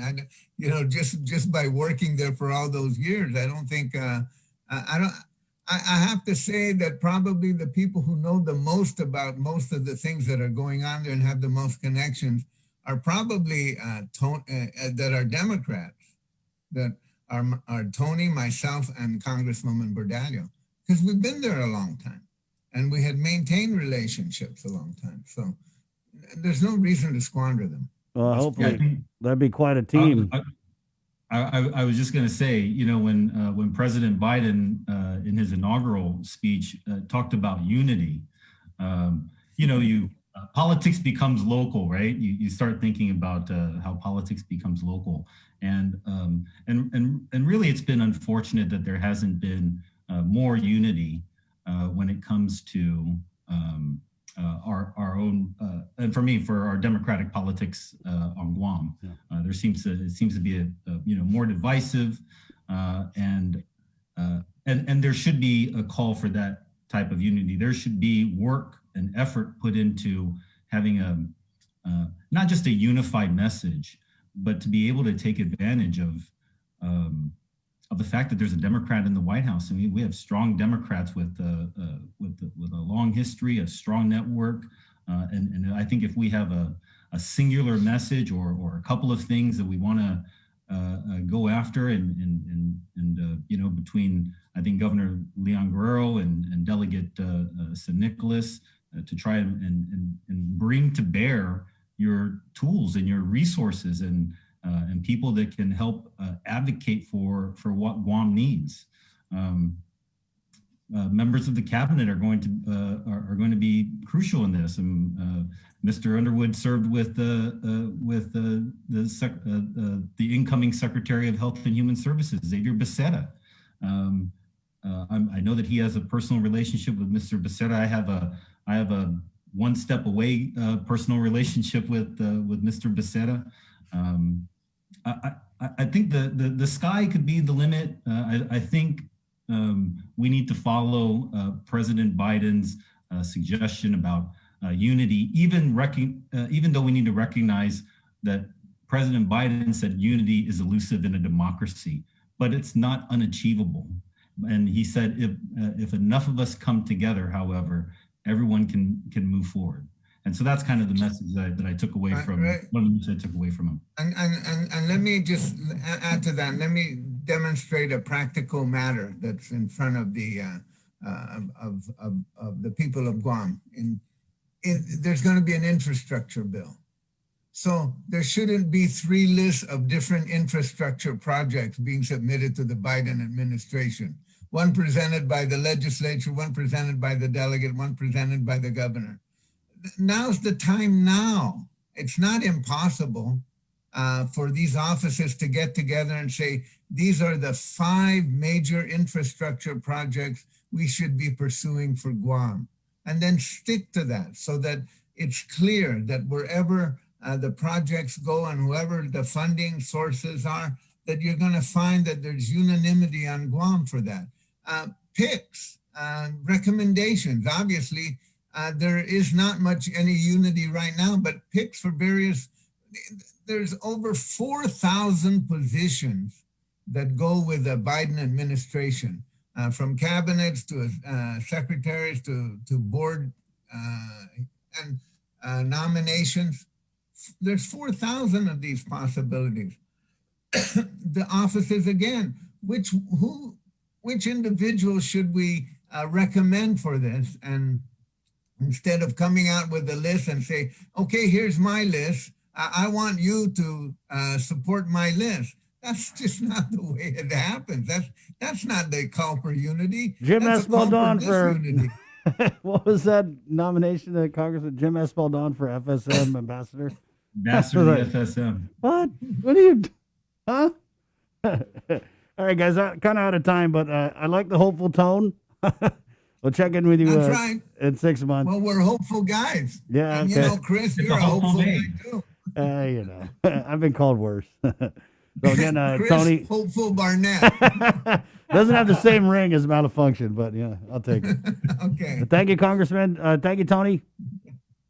Thank you Mr. very much. Babalta. All right. Man, we had a calling card. That's why they're in Washington, D.C. You know, great coverage there by NBC as we were able to stream. Wow, it was like 6 hours of coverage, right, Jason?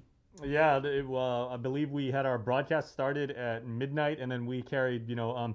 Biden actually took the oath of office at 3 a.m., roughly our time over here. And then, there was a lot of ceremony, a lot of pomp and circumstance, and a lot of tradition that he and the First Lady had to take part in. Of course, they visited the Tomb of the Unknown Soldier in Arlington. Then they made this very emotional, very dramatic motorcade across the Potomac, and then heading towards 1600 Pennsylvania Avenue, which he now calls his permanent residence.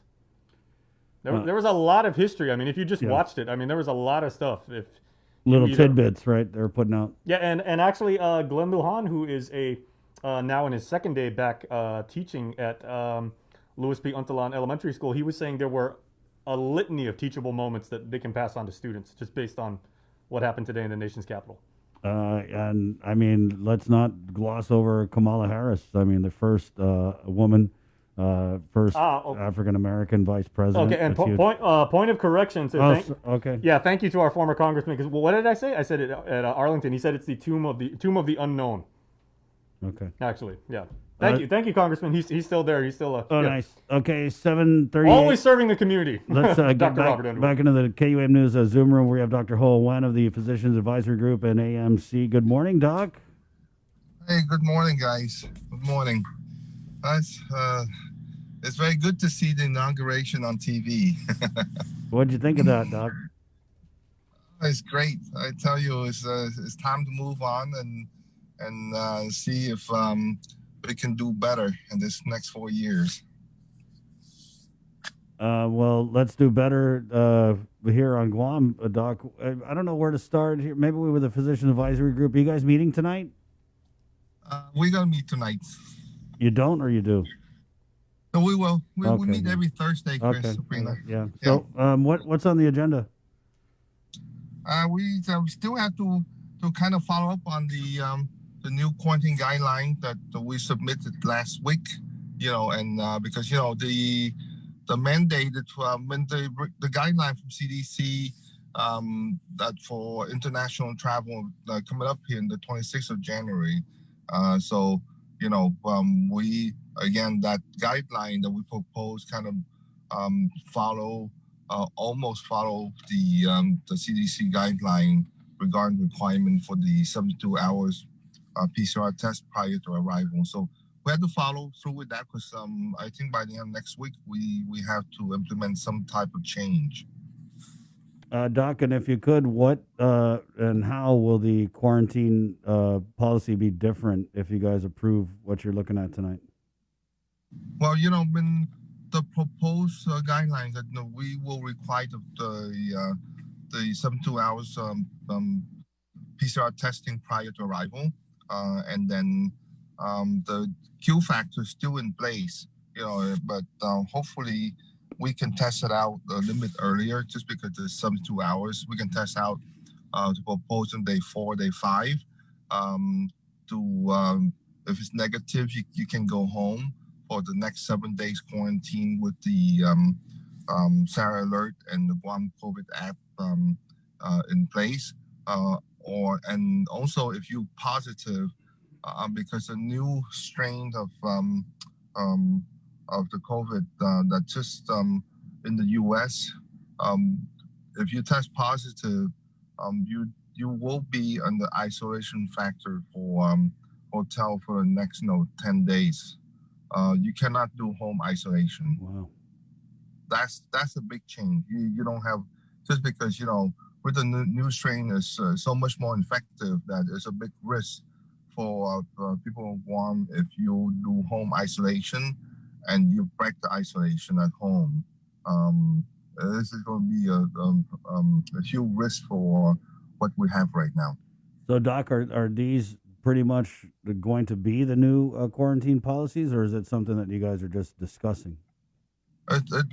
We submitted to Public Health last week, so we're going to get some input from them this week because, like I said, the 26th of January is coming up here, and they have to change that from the public health standpoint. How about vaccinations? I know you guys have been doing the vaccinations at AMC. What's that been like for you guys, Doc?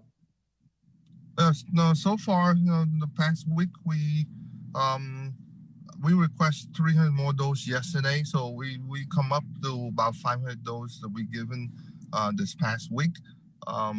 We vaccinated the PD homebound last weekend, and we're gonna try our best to do MTM this weekend.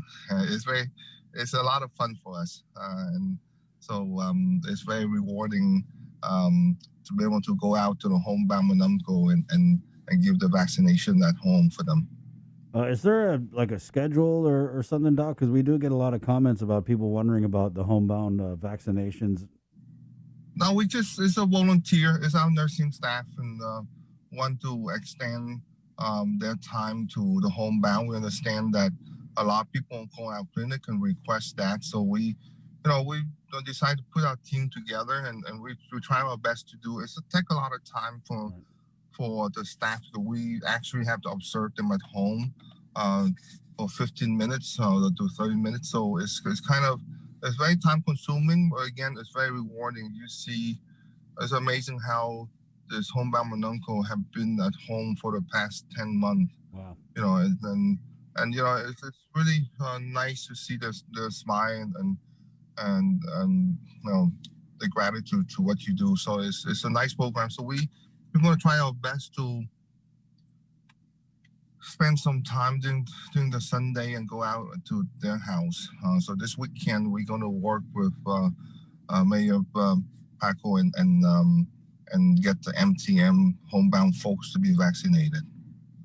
So what's the process? I know you said there's not a schedule, but I'm pretty sure all the other mayors are hearing this and they're probably wondering, how do we get them to go to our village? So how do they get you to go to their village? It's strictly volunteers on my staff, so it's we just have to take one at a time. I know that we have a lot of physicians that live in Joliet, so I know Joliet will be the next one in line. So we just have to go one at a time. Like I said, we don't have. It takes the whole day to do, because like I said, we can't sit everyone in the same room, so we actually have to travel from one house to the next, and it's very time consuming, So, but again, it's just a lot of fun for us. Doc, what about the caregivers? When you go and you do these homebound vaccinations, are you also vaccinating the caregivers? Yeah.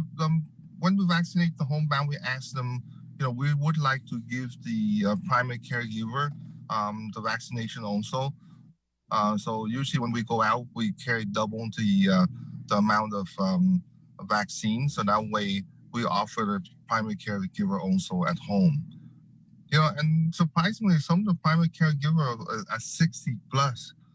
So it's a family culture in Guam, and when the primary caregiver are the children, and they are over 60.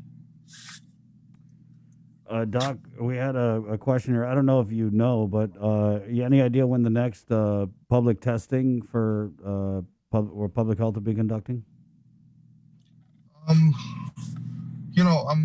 I think they test almost every day at the Northern Public Health site. Right. The Northern Clinic, they do that every day. So I know that if anyone wants to do testing, they can go up to the Northern Clinic of Public Health in the north there to get tested. So I think they do that 5 days a week. And is that for anybody and everybody, or do you have to be symptomatic? No. All testing right now is it's been changed a lot. So you don't have to have any symptom. That's for everyone. I know there's a limitation the number of tests you can run a day. Because they use a Binax card to run at this point for the antigen test, but no, it's you don't have to have symptoms to go there. If you're symptomatic, you can go to the urgent care where they have the Abbott to be tested. It's more accurate on the molecular test with Abbott. So if you have symptoms, you go to the place where they have Abbott, and you can be tested there. I think there's a lot of places now that have Abbott, giving out by public health. So you can go to those sites to get tested. Doc, do you know offhand if the test being done at the Northern Public Health, is that the rapid test, or is that the 3 to 7 days? That's a rapid test. Okay. That's the antigen, the Binax, 10-15 minutes, Chris. So it's pretty fast. It's not as accurate as the molecular or the PCR testing, but for screening and for the result to come back to you, that's his advantage is that it's really quick, and even you test positive for the antigen, they're going to do a confirmation PCR testing on you, so make sure that it's not false positive. What can you tell us about those 30 positives the other day? That kind of raised some eyebrows out here. Yeah, I know that's over 1,000 people that get tested. We're going to ask that question tonight, PAC, because there's not much info released out of that 30, and I think that we're going to recommend that they release more. I know that more information, like quite a few that come out of the Q factor right now. I think 30% of the positive come out of Q factor. So that's something that that it need to be made public, so that way people know that hey, the Q factor does serve its purpose at this point on try to contain the positive and the virus from coming into the island. And that's a huge advantage to have the Q factor. I know it's very expensive, but 30%, that's a lot from the positive. So you haven't got any information on that? No, we don't have. We're going to try to find out tonight. I know when we ask, they do release to us. So we need to find out is that number one is the positive we need to know is that from the Q factor, that's number one. Number two is that through contact tracing that they're positive. Number three is that the new positive, because the one way that we worry is the new positive.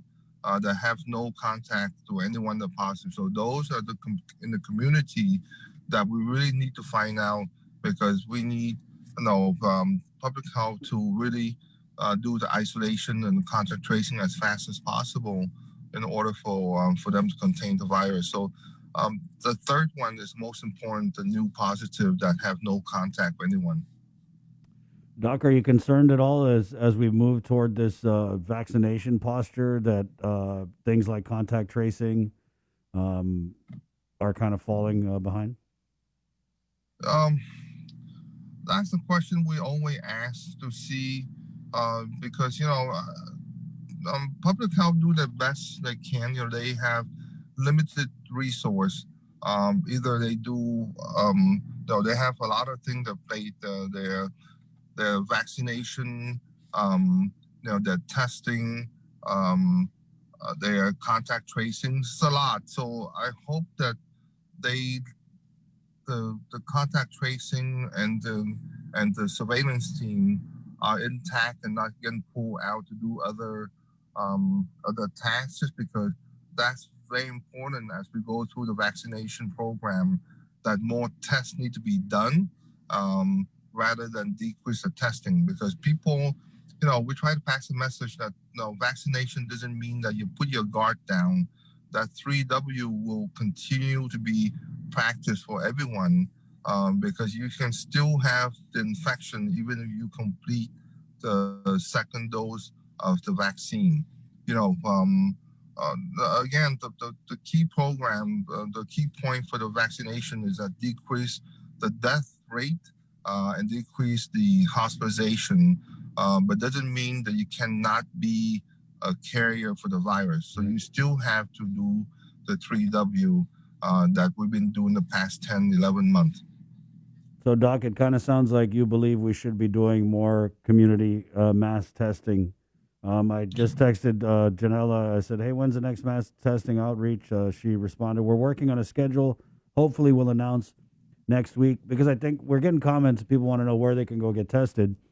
And I feel like we need to make it really convenient. But the Northern Public Health testing is by appointment.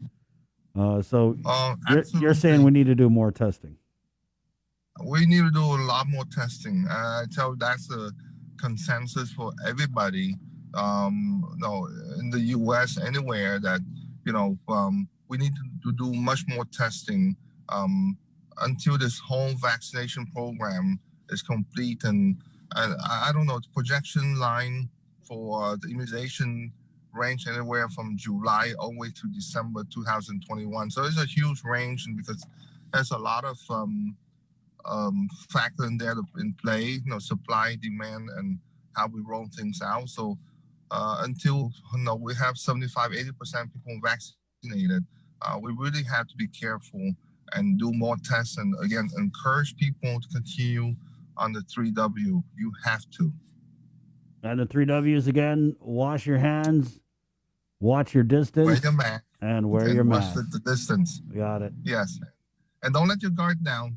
We have a few cases already that, even you get the second vaccination dose, that you still turn positive. So again, you have to practice 3W. And the question we get asked a lot is that when we get the vaccination, do we turn positive for the test? I say no. The vaccine does not, make you turn positive on the test. No, absolutely not. Doc, you said that we've had a few cases where people have tested positive after their second dosage. How many cases are we talking about? Because I only knew of the one with the firefighter. Yeah, I think it's the firefighter, and I think there's another one that I heard of, but I'm not sure where it's coming from. But that you have to still practice the 3W. Again, if you have the virus after the second shot or the first shot, hopefully your symptoms are not so severe that you end up in the hospital. Hopefully.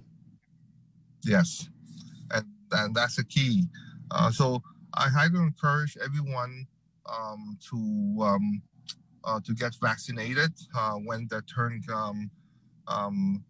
But you should have no hesitation on vaccination. There's very little contraindication of not getting them. All right. So, okay, so get your shot. How far are we away from anybody just being able to go to AMC or whatever clinic and saying, hey, I want to get vaccinated? Because I know we're doing the priority categories now. There's a little bit of a backup with the teachers and whatnot. But how far are we away from that day, Doc, where it's just open for everybody? You know, what we still push is, guys, we push for most of the clinic that they feel comfortable to give the vaccine out, you know, from their clinic. It'd be very helpful because, you know, a lot of clinics see patient every day and the patient right in front of you. And I know that program rolled out kind of slow, but I highly encourage the most clinics to participate in the vaccination program. I know AMC have it. I think Higatnia Meds, that's why I heard this, they also have it. But no, SCA and FHP really need to get on board because they have a huge amount of panel of patients to get vaccinated, and that will help a lot.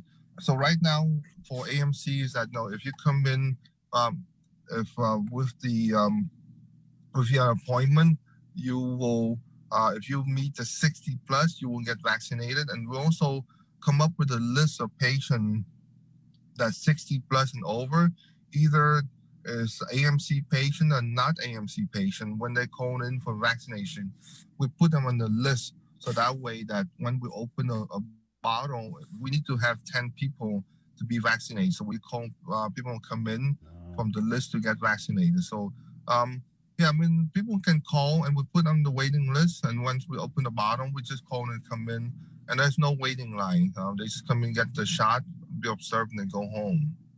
Oh, there you go. Doc, anything in closing? No, that's it. But guys, just get vaccinated, pass your 3W, and let's keep the CAR score low as we are in the past, 2 months or so. And we have a good year. That's what we want to be, okay? So we're going to have a good year. We're going to have a good year. Okay. I'll keep my finger crossed. Guys, we're going to have a good year. Doctor's orders. Thanks, Doc. Good day. Okay. To be positive. The prescription is to be positive. The only negative we want is negative test results. Oh, yeah. Oh, yeah. 757, we're KUAM FM in Higatnia, Guam. Coming up, we do have Hannah Cho from Department of Labor. They've got a little announcement they want to make. We'll catch up with GURA's Executive Director, Ray Tapasnia. We're going to go behind bars, but don't worry, you can get back out again with Major Anton Uggan, Department of Corrections, and then Sergeant Paul Tapal, Guam Police Department. Coming on, obviously, we're going to ask some questions about the press conference and the arrest that they made for the murder of Mr. Castro. And then Jay's got a cool segment here as our KUAM sponsored Junior Achievement Team did pretty good. Yeah, so we featured our Junior Achievement Team, Create Ability. I mean, we had the easy part because we just sponsored them, but it was our pleasure to, and we had a couple of our staffers mentored them, which, again, they just basically sat back and let these amazing young people come up with a concept, and they conceived a book that had a lot of local implications and just kind of guided them along the way, and they really hit the ground running. The Junior Achievement Regional Awards, the live stream was last Saturday, and our sponsor team won Company of the Year. Nice. Yeah, really, really good kids, and we're gonna have the one of the co-presidents of the company, who also won an outstanding award for being a top executive in Junior Achievement, is going to join on. Just tell us about what this means and what they've learned and what they can now do with this experience. That's a cool mask. I don't know if you guys can see Jason's mask. Can I show? Yeah, please do. You got a shot of me, Joe? Yeah. Okay. And I've only worn 2 types of masks the whole time we've been throughout the pandemic, especially on this show, right? Wait, which is is it the blue side? Oh, there. Okay. So I was in the gas station the other day. I went to Fatima Mobile, and I just happened to see that there were some masks that were representing, different parts of Micronesia. And I saw this one from the village. And so this is the Tuha. It's the Tamuning Tuman Harmon mask. And you can see there is, I think from memory, because obviously I can't see myself, there's ITC building. There's a beautiful shot of Two Lovers Point. Other side. Is it? Okay. Yeah. Thanks. Okay. That's the whole mirror thing. Yeah, so we got Two Lovers Point. We have there's some paddlers out on Tumon Bay. And as someone who lived in Tumon very happily for 11 years, I mean, this just takes me back. So, and the cool thing is you can this mask is actually reversible. I don't know if you know that. Wow. But it's by Pacific Face Mask, and it's like $6 and everything. There you I'm go. gonna send some to my sisters. Cool. And, but yeah, so if you reverse this, it's all black inside, and it's got the seal of Guam on one side. Sweet. Yeah. I got a comment about my mask. I think it was yesterday or the day before. Someone said cute mask, Chris. This is actually from Dr. Michael of One Love Pediatrics. It's microbial. I don't even know what that means, but it's cool. And I like it. It's a very nice, snug fit. Yeah. How often do you get? Well, okay, Joe Sir still got he still does the surgical masking, but how often do you wash your mask? Because I do it every night. Yeah. And what I do is I basically take I have the antibacterial Palmolive, like the dish soap. Wow. And I just squirt it on it, run it under hot water, scrub it for about maybe a minute or two, and then just leave it on some paper towels and let it kind of air dry. Yeah, I try and wear them for a day and then get them washed. But one time by accident, I picked up a mask I thought was clean. I put it on, came to work, and the whole way to work, I was like, I smell cut and pica. Oh. There might have been a little rub off on the inside because I had some of that cut in pica chapstick. Hey, it's 8 o'clock. We'll play this press conference here from the Guam Police Department, and then we're gonna go in with Hannah Cho, Department of Labor. Again, this is a press conference they had at the Chief of Police's office in Tijen relative to the arrest of a suspect in the murder case that happened in Santa Rita. Good afternoon, ladies and gentlemen. Again, we want to thank you for making this time to come out to our press conference here at our beautiful GPD headquarters in Tijen. Presiding over this press conference is our Chief of Police, Chief Stephen Ignacio, and we also have Major Kirigua, the Bureau Chief of the Criminal Investigation Division. Again, this is in reference to the death investigation that was launched yesterday in Santa Rita. And ladies and gentlemen, please welcome Chief Stephen Ignacio.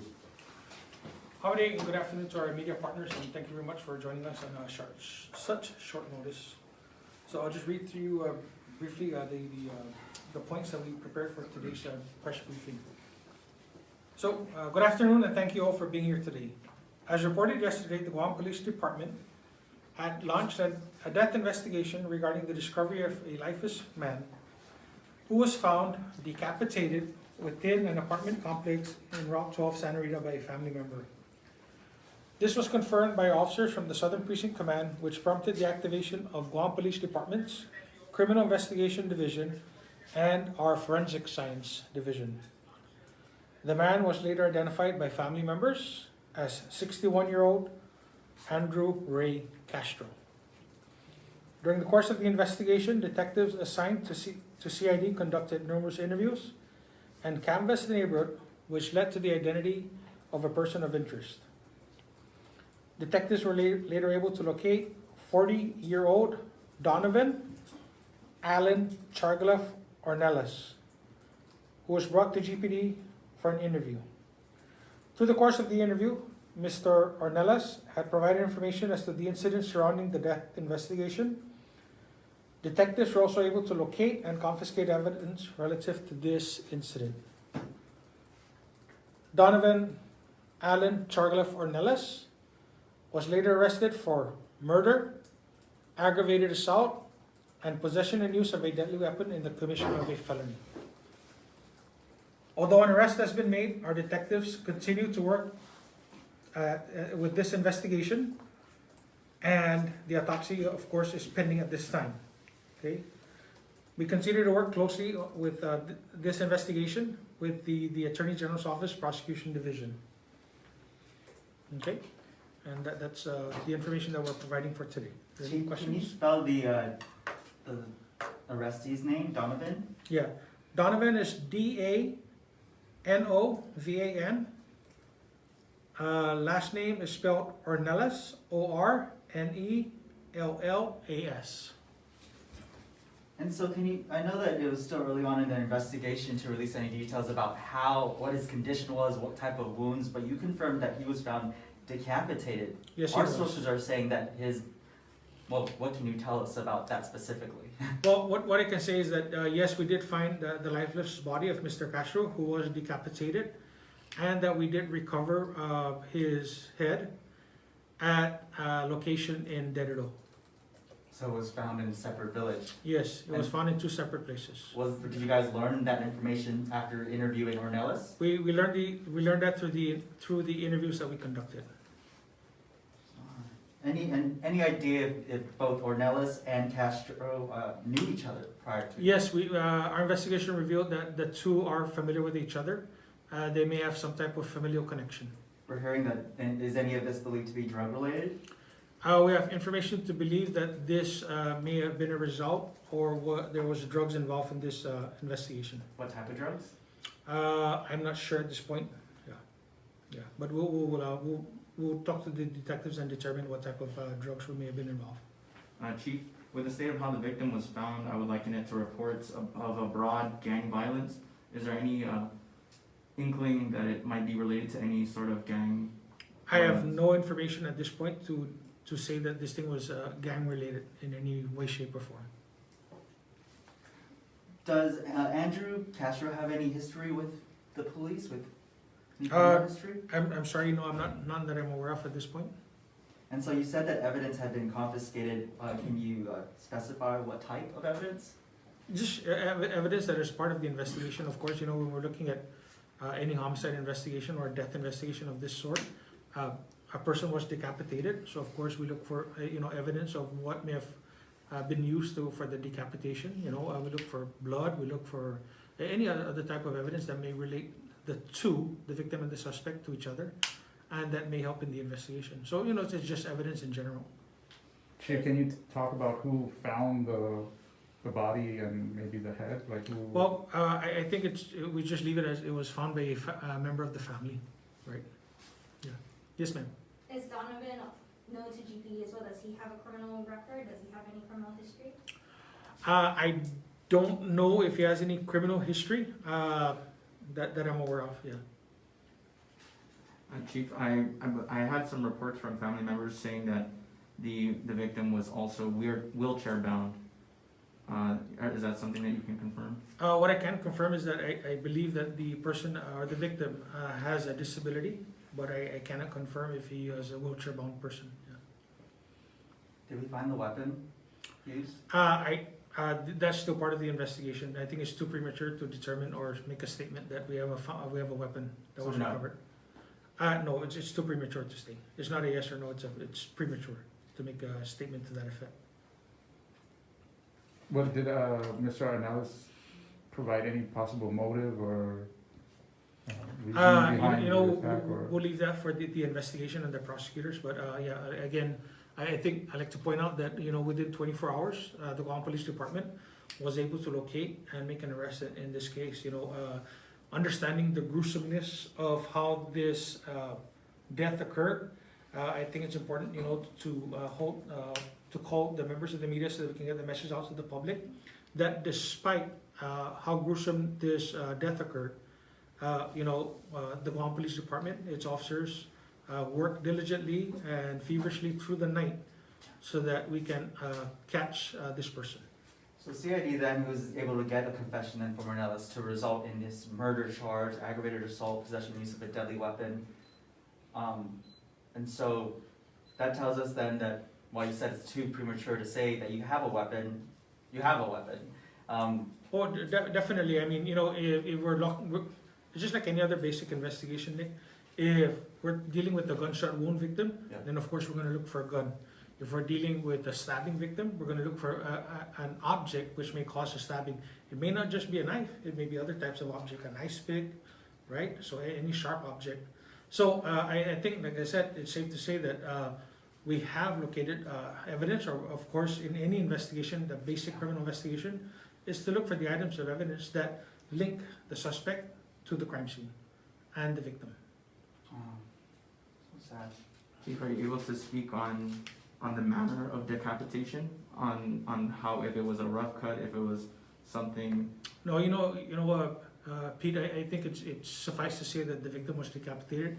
I don't think we need to lay out more to the viewers and and the people, out of respect for the viewership, and most importantly for the family. I don't think we want to be releasing too much information. Right? It's gruesome enough how this death occurred. Did Ornelas say to investigators whether he was working on this alone, or could there be more arrests? We're not aware of any additional arrests at this time, but again, this is an ongoing investigation. So, at any time if there is an update, definitely we'll put that out to you. Anything else you want to say to the Castro family? I know that it was a long night for them as well. Flown in to conduct the autopsy. Finally, I did ask this of Sergeant Tapau yesterday. We have been seeing more and more delays with autopsies, especially for big cases like this. Yes. Does this still have an impact on your detectives and investigators as they? Yeah. The only impact is just the time. It takes time for us to get the forensic pathologists in from Hawaii, is where they're contracted from. But it doesn't delay the investigation. As you can see, the investigation was resolved within 24 hours. Mm-hmm. And so the investigation is not delayed. The autopsy and the findings are delayed. But that's always been a challenge. Mm-hmm. Okay. Chief, was the head found where you picked up the suspect? No, like I said, the suspect was brought in. The body was found in Santa Rita. The head was found in Derrido. So 2 separate locations. And where was Donovan located? I don't have that information with me. Yeah. He was found though. Okay. All right. Thank you very much. Thanks, ladies and gentlemen. Appreciate your time. I will prepare and release the talking points that was presented by Chief Ignacio, so be expecting that via email. Thank you. You're just.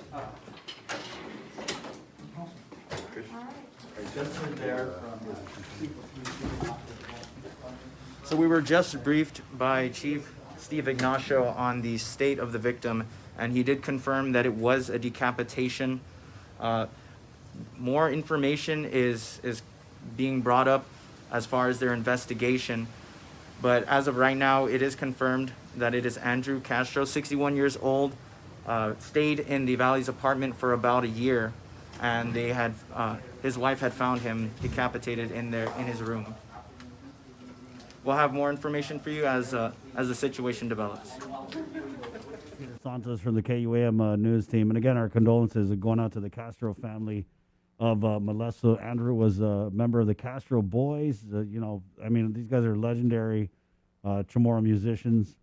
So our condolences definitely going out to the family. And with the suspect, just in talking with some of the officers, there was a point in the press conference where someone had asked, were drugs involved? And the chief had said, yes, drugs were involved. And then they were said, what kind of drugs? Chief was like, I don't know, but pretty sure it wasn't weed. And it was meth, is what we're hearing from some of the officers there. So, again, I said this to open the show. I think this is a good thing for GPD. They were able to get a very dangerous man behind bars. They did it quickly. Again, there's been a lot of criticism with the progress, if you will, that they've made on some cases. There's been some pretty tough cases. The shooting murder of Juan Ugan and Mangilao, that investigation remains open. We've got, Michael Castro, who's been missing since October of last year. We're trying to get his mom on again. That's a case that remains open investigation. So for GPD to close the books on this and to net a suspect who was a former police reservist, and also just one of the things that we got on WhatsApp, Donovan Ornelas was also a former youth service worker at the Department of Youth Affairs. So this guy, not saying he comes from a law enforcement background, but definitely it looks like there was some kind of, I want to say, fascination with Mr. Ornelas and law enforcement. So again, just, congratulations kind of sounds like the wrong thing to say to the Guam Police Department, but Chief Ignacio took the floor in that press conference, and he took the opportunity to commend his officers in the Criminal Investigation Division. Also, I know the Southern Precinct officers were the ones who responded to the scene, so we'll go ahead and give them thanks as well. And really just prayers of healing. I was just talking last night. This crystal methamphetamine, a pandemic. It's just, I mean, we're now living in a place where people are getting high on meth and beheading people. Is that what our paradise has come to? And, you know, some people say I'm overcritical. That, you know, I went too hard on this Frankie Rosalind thing. You know, that I went too hard on people writing letters for the Jotny mayor. But I just would respectfully disagree. I just take it personal. It's personal for me. I've had family members who have been addicted to meth. My mother's brother basically had to move off island because there's no treatment. This island is just one. You talk to people who have successfully gotten off meth. The biggest temptation that they have is maybe they've gotten off the ice, but their friends or their family haven't. So there's just always that temptation. So if I go a little hard on people who tangle with crystal meth, I'm just not going to apologize because I think that we need to go harder. You know, I'm just kind of tired of waiting for the federal government to clean up our island. I think that there's got to be some kind of local effort, some kind of local response. We should be able to talk about concepts like the Mandania Drug Task Force without people making it political. Because obviously we have lost the war on meth. I was talking with an officer last night, and we talked about this a couple weeks ago on the show. The FSM community is now facing meth addiction, and not even in a little way, because, I mean, it's kind of unrealistic to say, oh, nobody in the FSM community ever smoked meth before, you know, last month or whatever. Obviously, it has been an issue, but it's become an issue with more magnitude because I guess they're busting members of the community with large amounts of meth that would suggest that they're dealing it. One of the officers I was talking to last night said, Chris, we're catching these guys with guns. So you guys will see. I mean, I'm just coming from a place where, like I said, I take it personal, and I think our elected leaders, I know we have a lot of good cops in the Guam Police Department who take it personal too. And I'm not saying we need to lock people up who smoke meth and throw away the key or throw them away, as some people suggested. I'm just saying that we got to do more to catch these big fish, because I feel like on Guam, there's a large part of our population that they become enamored. They are fascinated by this drug lifestyle. I mean, you know, I feel like people know who's bringing in the meth to Guam, and they're just okay with it. They romanticize these big-time drug dealers.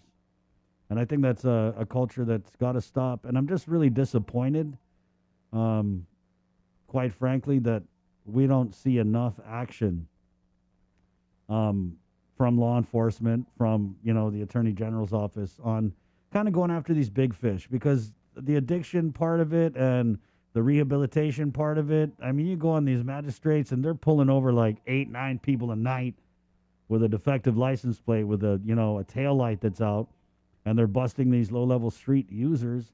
But I don't know if we're turning an intentional blind eye to the big fish, or if the big fish are in bed with, you know, people in power. That's what people talk about.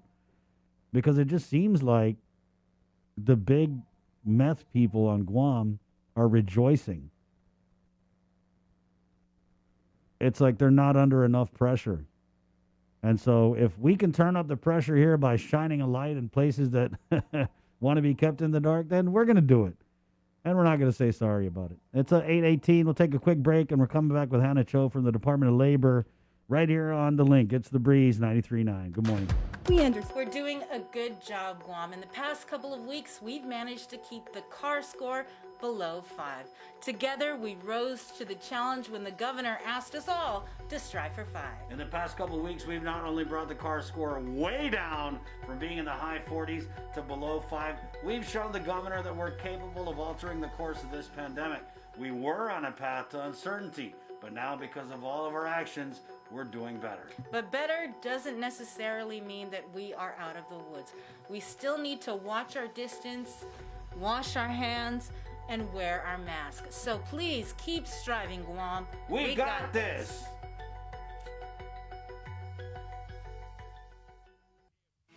The relationship between Guam and Manila, Philippines is undeniable as we share similar cultural traditions, history, and heritage, with generations of Filipinos calling Guam home. KUAM presents a monthly look at the capital city featuring in-depth and engaging interviews on everything from medical tourism to new business and government leaders. Veteran newscaster Nestor Lecanto delivers Beyond Our Borders. This special program is brought to you by the Bank of Guam and KFC.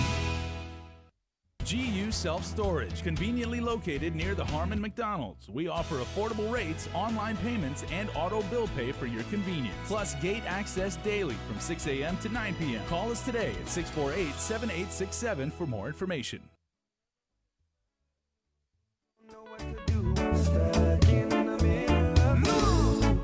Me happy tell you my love. Soon as you walk my way, I'll be a miss. I love, I make you feel okay. Setting the mood just right, no matter if it's night or day.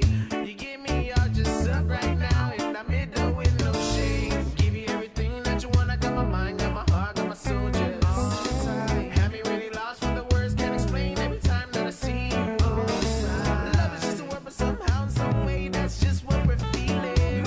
Don't know what to do, don't know what to choose. Now I'm stuck in the middle, guys. One of them chill, the other one's a killer. Yeah. Yeah, you know, here in the link, I'm proud to say that we just play local music for 4 hours. That's Tribal Theory. This was stuck in my head the other day, and I was like, what song is that? And I was like, this is a Hawaiian song, or it's a local song? Well, these guys are actually, they stay out in the States. Jay? Always really like this song, and I'm sorry, it's been sticking in my craw for a few days. Remember when you were saying the other day, like how, especially when it comes to island music, when a cover is done, it tends to be like superior to the former. Yeah. Has there ever been a cover, to your knowledge, has anyone ever done 96 Degrees in the Shade? Yeah, a lot of people do that one. But like, really? Well, I mean, a lot of local bands cover it, yeah. I mean, I've heard people like play it. I mean, Right. has it been like a big like release? Oh, I guess I should look into it, but that's always been like, that's a really good That's one. a burner, man. Yeah. Right? Literally. Nicely done. Yeah. It's a scorcher. Yeah. 821, this is the link. We're proudly brought to you by Cabo Enterprises. Sorry,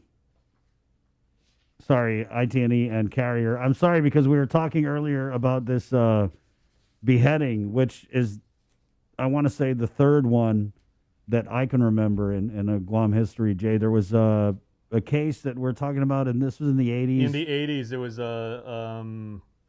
in the south. I'm trying to remember if it was. I think it was Agate or Santa Rita, Yeah. but Fred Tahom, I believe. Fred Tahom, and this was a guy who beheaded his mother. Yeah. Right, and this is crazy, guys, because, and you know, a lot of the news stories from way back in the day, they have not been archived on the internet. So you know, you can go search like beheading San Francisco 1972, and that stuff will pop up. But in our WhatsApp group chat and everything, like, as soon as It was Nestor breaking, Lecanto. Nestor, who I believe was covering that at the time. Who, I mean, this guy's got, Nestor has so much experience, and so he had refreshed our memory. This is something I heard about, I remember hearing about as a kid, was this guy had cut off his mom's head, and then something like kept parts of it in the refrigerator and served pieces of her to guests. But this is on Guam. And I remember hearing that the guy was confined at behavioral health. I think back then it was called mental health. Mm-hmm. And then there was also another beheading took place in Umatic. One of my cellos from down south just messaged me. Yeah, there was a guy named Scott Pierce, I think in the 80s, who was beheaded. And then I want to say at the Umatic Bridge. Mm. Okay, so you know what's crazy is I watch a lot of these. I've been on this like crime documentary thing since last year, and just watching like all these murder documentaries. And I feel like there's a lot of cases that have happened in Guam's history where we could take some of these unsolved murders or even some of these old cases and kind of bring them out as a cautionary tale. You know, not to just like gawk at it or anything. But so when you talk about a beheading, a lot of people are like, "Oh my God," and some of us older folks recalled that this has happened before. 824. Let's head into the KUAM News Zoom room here where we have Hannah Cho from Department of Labor. Hannah, thanks for coming on this morning. Day. Thank you for having me. Hi, Jason. Hi, Chris. I know that there was a big batch that David come on. I think I want to say it was Monday, right? That was batched out for the PUA. But you're here because you're sending out 1099s. Tuesday, yeah. Yeah. So what's the deal? Yeah, we have gotten a lot of calls, especially on our 311 line, about people inquiring about the 1099 form. So we just wanted to let the public know that the forms will be mailed out. The deadline is January 1st, and we will be mailing them out by then. But also prior to that, people can log on to their hireguam.com applications, and the form will be available for download and to print out as well. Any new developments in the reduced hours coverage for the PUA? This was just confusing. I mean, really, it was just made more confusing when the congressman came out of the press conference saying that that wasn't the case. But Dave has, again, doubled down on the interpretation from the U.S. DOL. So there hasn't been any new developments with that yet, Hannah? Yes, my director is definitely a man who stands by his word. Right now, I do know that he and our governor and our congressman are working closely together with the federal side to try and find a resolution. The unfortunate thing is that there is no quick fix. However, they have gotten some positive feedback from the federal side, and they are hoping that when the Biden administration steps in, that there will be a better chance for this thing that's affecting Guam to find some sort of resolution. It is something that is affecting other states as well, but the impact isn't as great as it is here on our island. Right. And do you have any idea, Hannah, I don't want to put you on the spot, but do you have any idea how many people have been affected by this reduced hours being exempted from coverage with the PUA? I don't have that exact number, but a lot of the numbers that we had reported as far as like employee separations, those were only, those didn't include self-employed people, and this new language doesn't apply to self-employed people. So as far as the pool of workers that could be affected, that is pretty large. Right. But as far as how many, I don't have that information right now. Okay. Well, anything else you want to put out here? So 1099s, is there a number of people can call that'll be answered? Well, 311, we are trying to use that to help people with problems with their claims.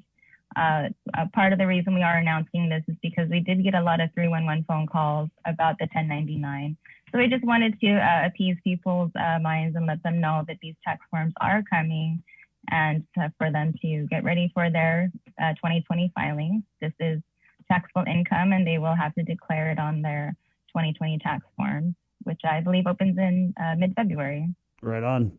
So thank you, Hannah. You're welcome. My director just got out of a webinar. Hopefully he'll have some new information for us, and when that's available, we'll let you guys know. Thank you, Hannah. Appreciate it. Thank you very much. That's done. Okay, 8:27 now. We'll keep it in the KUAM News Zoom room. And who's coming on the show? We'll get Major Anton Uggan from Department of Corrections. We've also got Sergeant Paul Tapau of the Guam Police Department. And there's a segment we're going to try and get to today, Jay, this In Full Zoom. This is a great show with Nestor, and he kind of sat down with virtually sat down with the Guam Women's Chamber of Commerce. Yeah. So the newly installed leadership, because of course they elect their board members, and he's got Renee Logie, who we worked with on many occasions when she was at PIC, and then she was doing sports tourism. She is the newly elected president. Also, Bernie Valencia over at Matson, and given Bernie's experience and her ability to craft strategies and execute on those plans, she's even saying they've got a really, really strong leadership team as a Guam business, the Guam Women's Chamber of Commerce, and then Laura Nelson Cepeda, who is handling a lot of the executive decisions there too. So they're just talking about some of the opportunities that are coming up, some of the challenges, and what programs and activities the Women's Chamber is trying to put together to help their membership and help small businesses, get through this time and hopefully get back to a point of prosperity. And we've also got a Cover Me coming up this morning. That's brought to you by Burger King BK Chicken Fries. Friday, I love BK Chicken Fries. Okay, they've also got the Steakhouse King available at Hagåtña Tumon Micro Mall. Let's go into the Zoom room here, where Matt, I haven't seen you since last year. Agora Executive Director Ray Tapasnia. Good morning, Ray. Hey, good morning, Chris. Can you hear me? I can hear you. Like I said, I haven't seen you since last year. You lost weight. I think I put on a few pounds. Ray, so I asked you to come on just to kind of give us a peek or two update. There's just a whole bunch of stuff you messaged me about. Could we kind of start with this incident here that forced the closure of the GURA offices in Sinaanja? I know we got a bunch of different picks, guys, so this would be the surveillance pick if we can. Okay, so Ray, what was this situation about, and how have you remedied it, and in what ways have you maybe modified operations at the HQ to prevent this from happening again?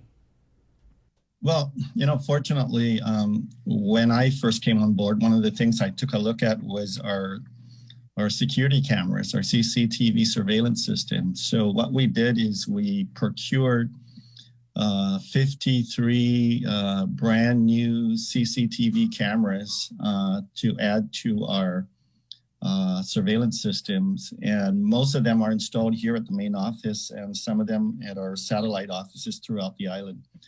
But I think we have 13 here. And when the incident occurred back, it was last Wednesday of last week, we had an employee's ex-boyfriend come here and was making threats against the staff here. We were able to go into lockdown mode for about an hour and a half. But during that period, while we had called the authorities, we were able to monitor the situation via our CCTV surveillance system. So we knew exactly where the individual was. He was back and forth, moving around and making threats against employees if they were coming to work, because this was around lunchtime. Nonetheless, we were able to look at the security footage, and we discovered that the individual was here even 2 days prior. So, we provided GPD with the video footage, and hopefully that can help with their investigation. So it was worth the investment, at least for me. Right. Let's switch gears here. I know you got a bunch of other projects with Agora. I saw something. Was that Sinaanja Fire Station? Oh, no, that's actually the Central Arts Hall. Okay. And we commenced construction sometime last year during COVID. And the project is moving forward. It's something that we're very excited about. It's about an $892,000 project in partnership with the Sinaanja Mayor's Office. And then we also, what you have right now is this. I wrote a letter for this. This arts hall, right? This is for community arts performances? Correct. Right, yeah, okay.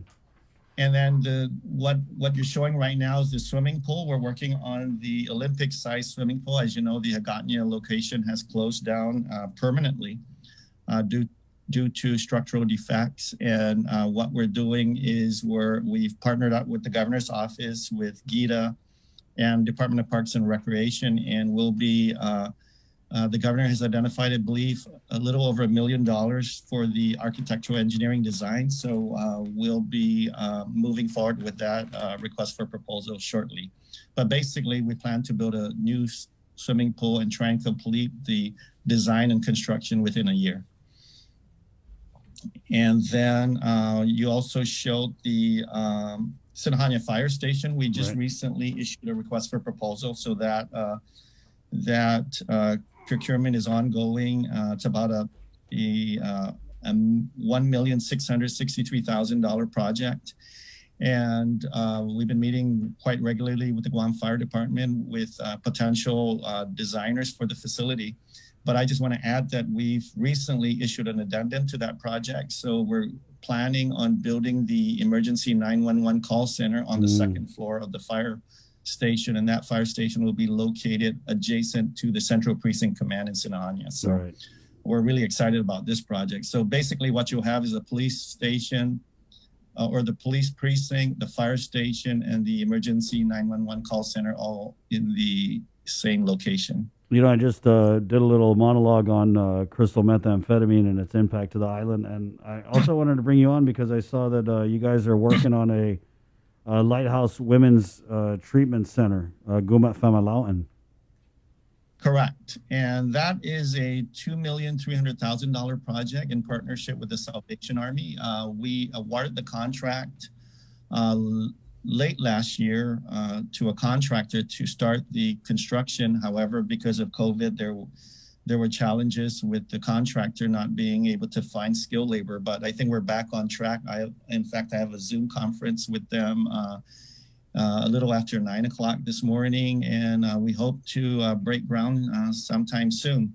But, you know, in addition to that, Chris, we are also been working with the governor's office. I know I was listening to your show earlier about the problems we're having with meth. But we're working with the governor's office and the Department of, or the Guam Behavioral Health and DYA. We've identified a facility down in Talofofo, which is the former cottage home for DYA, and it's been vacant for I guess about 5 years now. What we're trying to do is have the Guam Behavioral Health put in an application to GURA where we can refurbish or renovate that facility and turn it into a drug rehab center for men. It's a 21-acre facility. It's quite large. And it's vacant. So one of the things we've been working with the governor's office is to try and identify vacant government assets so we can use it for a better purpose other than it being sitting idle. But, you know, while I'm on the air, I just want to talk about some of the other things because I know the mayor of Arahan, we just met with him the other day. We're going to be building a basketball court for them. And then the Umatic baseball field's about $1 million project where construction is ongoing, and we hope to complete that project soon. So that's 2 projects down south, and then we have the Mongmong Totu Community Center. It's about a $465,000 project, and what's pending right now is the environmental report, and we should be moving forward with that fairly soon.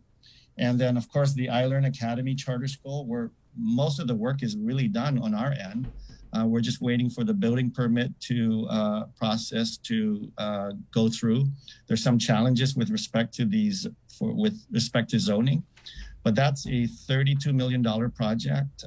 GURA shares about $12 million that we received from HUD. So we're very excited about that. And then lastly, we have the solar project that we want to pilot, and that's down at Guma Tranquilidad. So there's 53 structures that we want to completely take off the grid, and basically use photovoltaic technology so that we can supply power to our elderly residents down there. And then one more thing I really want to talk about, because this is really exciting, is we're really moving forward with our repositioning of our public housing program. And what I mean by repositioning is a lot of our structures are 40 to 50 years old. So what we want to do is try and liquidate these assets and build replacement units in a better location. So some of the ones down south in Arahan, Umatic, Mariso, Talofofo, it's harder to lease up these properties. So what we had, one of the plans we have at GURA is to sell off these assets to families, primarily low-income families, and then build replacement units somewhere in central or the northern part of Guam where it's a lot more easy to manage and a lot easier to lease. So that's one of the things that we're going to be working on. But we're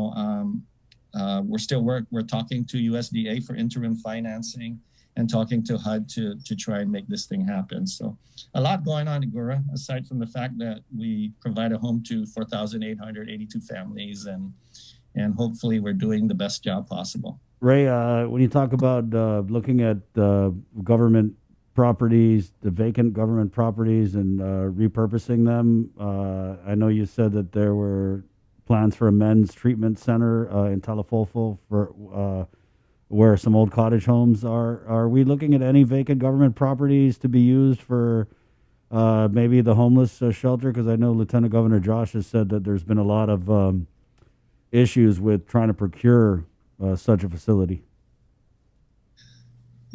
In fact, GURA is doing a lot of work with regard to that and working directly with the Lieutenant Governor's office. As you know, we're part of the Homeless Council.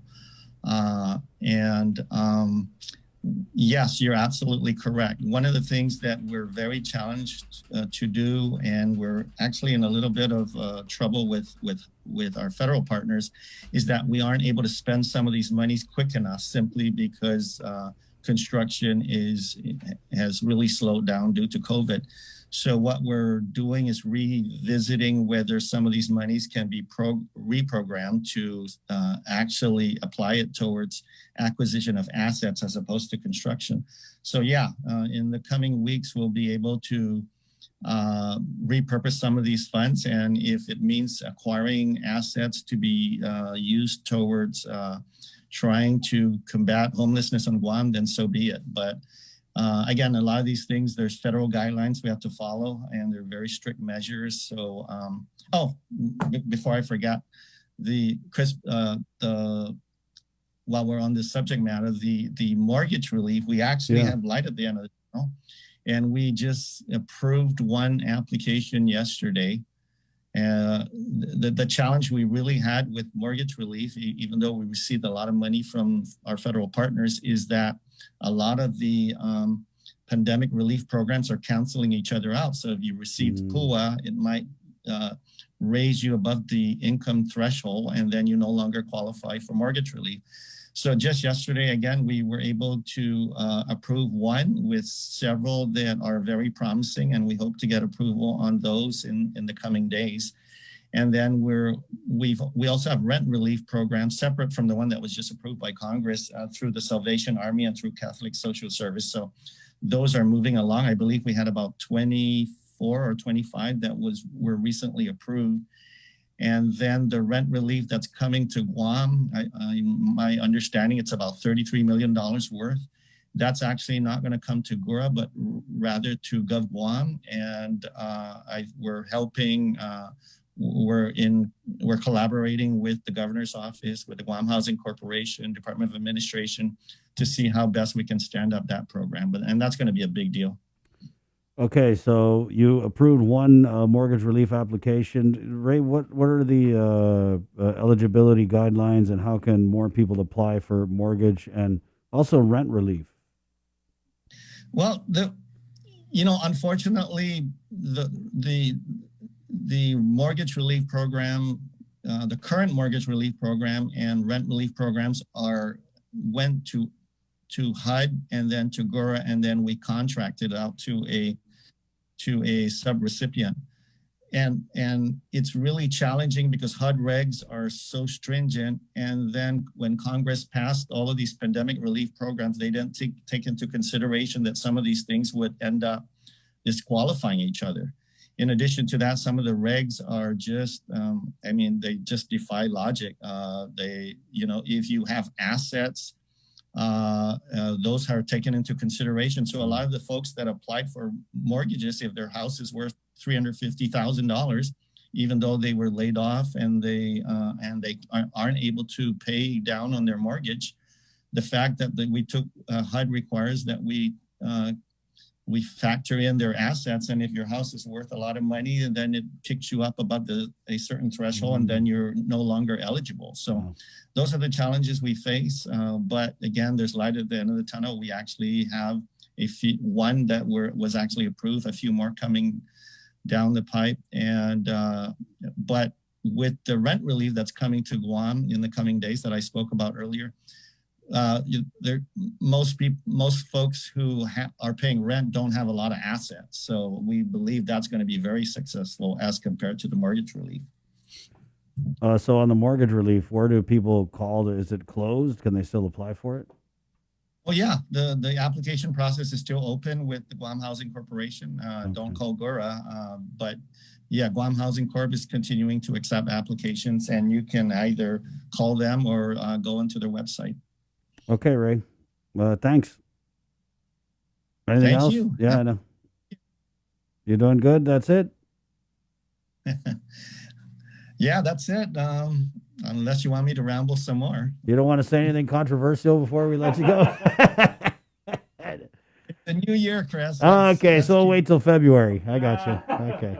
I'll see you, Ray. Thank you, Chris. There you go. Ray Tapasnia live from Sin City at the Gora main offices there. It's 8:44. We'll take a quick break, and we're going to jail with Major Anton Uga, Department of Corrections. That's next on The Link. Good morning. Good Relationship morning. between Guam and Manila, Philippines is undeniable. The ongoing as we pandemic share is similar affecting the way cultural- we live, work, and go to school. Because of this, the Guam Department of Education is implementing new safety protocols with guidance from the Centers for Disease Control and Prevention. Parents are advised to do the following before students leave the school. Half a day. It's time for school. Remember to wear your face mask. Face masks are mandatory. Wearing a mask protects you and those who are around you. Parents are advised to conduct temperature checks before students leave home. If your child is showing any COVID-19 symptoms, then do not send them to school. Students riding the bus must follow proper physical distancing measures. Bus drivers are aware of this, as well as keeping up with standard sanitization procedures. Buses have physically distanced seating arrangements to ensure a safe ride to campus. Only one child should sit in each seat unless they are within the same household. Enjoy the ride. Upon arrival, students must continue to follow clean etiquette for the safety of themselves, other students, and school faculty. Regular hand washing is one of the best ways to remove germs, avoid getting sick, and prevent the spread of germs to others. Follow these 5 steps every time. Wet, lather for 20 seconds, scrub, rinse, and dry. There are physical distancing markers throughout campus to remind us to stay 6 feet apart. Temperature checks are required upon arrival at any GDOE facility, so always be ready. Continue to social distance. Be mindful to stay 6 feet apart when interacting with your peers. Make sure you avoid touching your face. It's lunchtime. Schools will still provide lunch for students. Cafeteria tables will have designated seating marked with physical distancing information. It is okay to remove your face mask to eat during this time. Class is in session. Before entering the classroom, students are required to keep their distance. Teachers are informed about following proper COVID-19 procedures to promote a safe and clean learning environment. Tables are strategically spaced to avoid direct contact with each other. The sharing of school supplies is prohibited. Teachers will enforce this. It's for everyone's safety. Most schools now have a single quarantine room located in the nurse's office in the event of a potential positive COVID-19 case. Facilities such as water filling stations are frequently sanitized by staff. Signs are posted all throughout campus to remind all students and staff of standard safety procedures. As Guam navigates the evolving COVID-19 health situation, the preparation, promotion of, and commitment to safety for our students, staff, and the island. And Jason Solis. All right, half a day, and welcome back to The Link, everybody, on a Thursday morning, a very big day in not only the history of our great island, but our country, as the 46th president is now in office. Joe Biden inaugurated today, 3 a.m. Guam time. Here locally on the island, if you are one of the many families in the northern village of Dededo who is in need of commodities, food and supplies are being distributed in Dededo today and Friday, today and tomorrow, at the Dededo Senior Center. Drive-through service started at 8 a.m. and goes until 11 this morning, with recipients receiving household commodities bundles, possibly, depending on availability, including things like instant milk, canned fruit, tomato sauce, spaghetti sauce, canned beef, canned chicken, frozen shrimp, kidney beans, pistachios, oats, bottled orange juice, and possibly banana chips. You know, a lot of high-protein things to keep you and your family. Wow, pistachios. Yeah. Food commodity distribution in every village will be available to village constituents only. So remember, this is at the Dededo Senior Center from 8 to 11 today and tomorrow. If you are in need or have any questions, please contact your village mayor's office. And of course, I am representing the Tri-Village area with my face mask today of Tatuha, Tamuning to Mount Harmon. And Chris, I know you have some news about from Mayor Louise. Yeah, hold on. I'm just sending you this here for Sergeant Tapau. Okay. We do Mayor Louise Rivera of Tatuha message in here for immediate release. Maintenance work will take place from 9 to noon today on Route 14B, Epau Road from SDA Clinic to the Hilton intersection. That portion of the road will be closed. Motorists are asked to take an alternate route. We apologize for the inconvenience. For more info, you may contact Mayor Louise Rivera at 480-4440.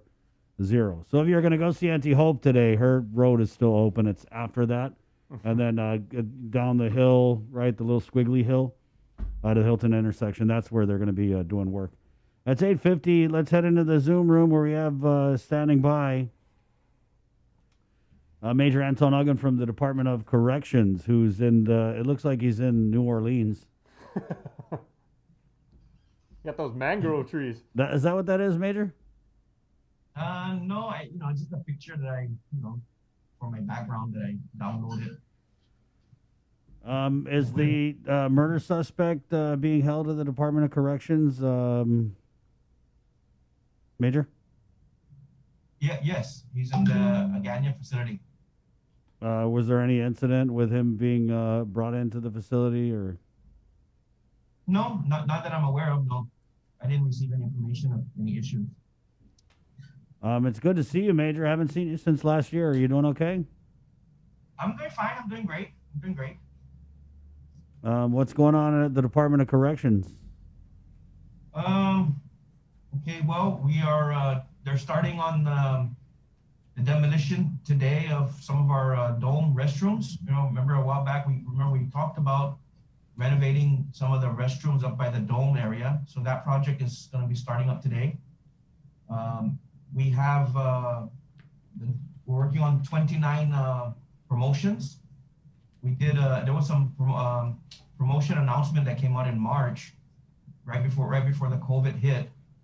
So it took a while for them to finish their evaluations. We did the interviews late last year, and now the directors made a selection, and so 29 GG1s are being prepared so that the officers can be officially promoted. That will help with our leadership. We lost a lot of senior staff over the last few years that were never replaced. We COVID testing, our COVID vaccinations. We have about 60 staff that when we did a survey, about 60 staff volunteered to take the vaccine. Right now we have about 2 dozens, give or take 2 dozen that have taken the vaccine. Some of us, we can't take it because we have to wait for the 90-day window. There's a requirement that if you've had COVID, you can't take the test for at least the vaccine for at least 90 days after.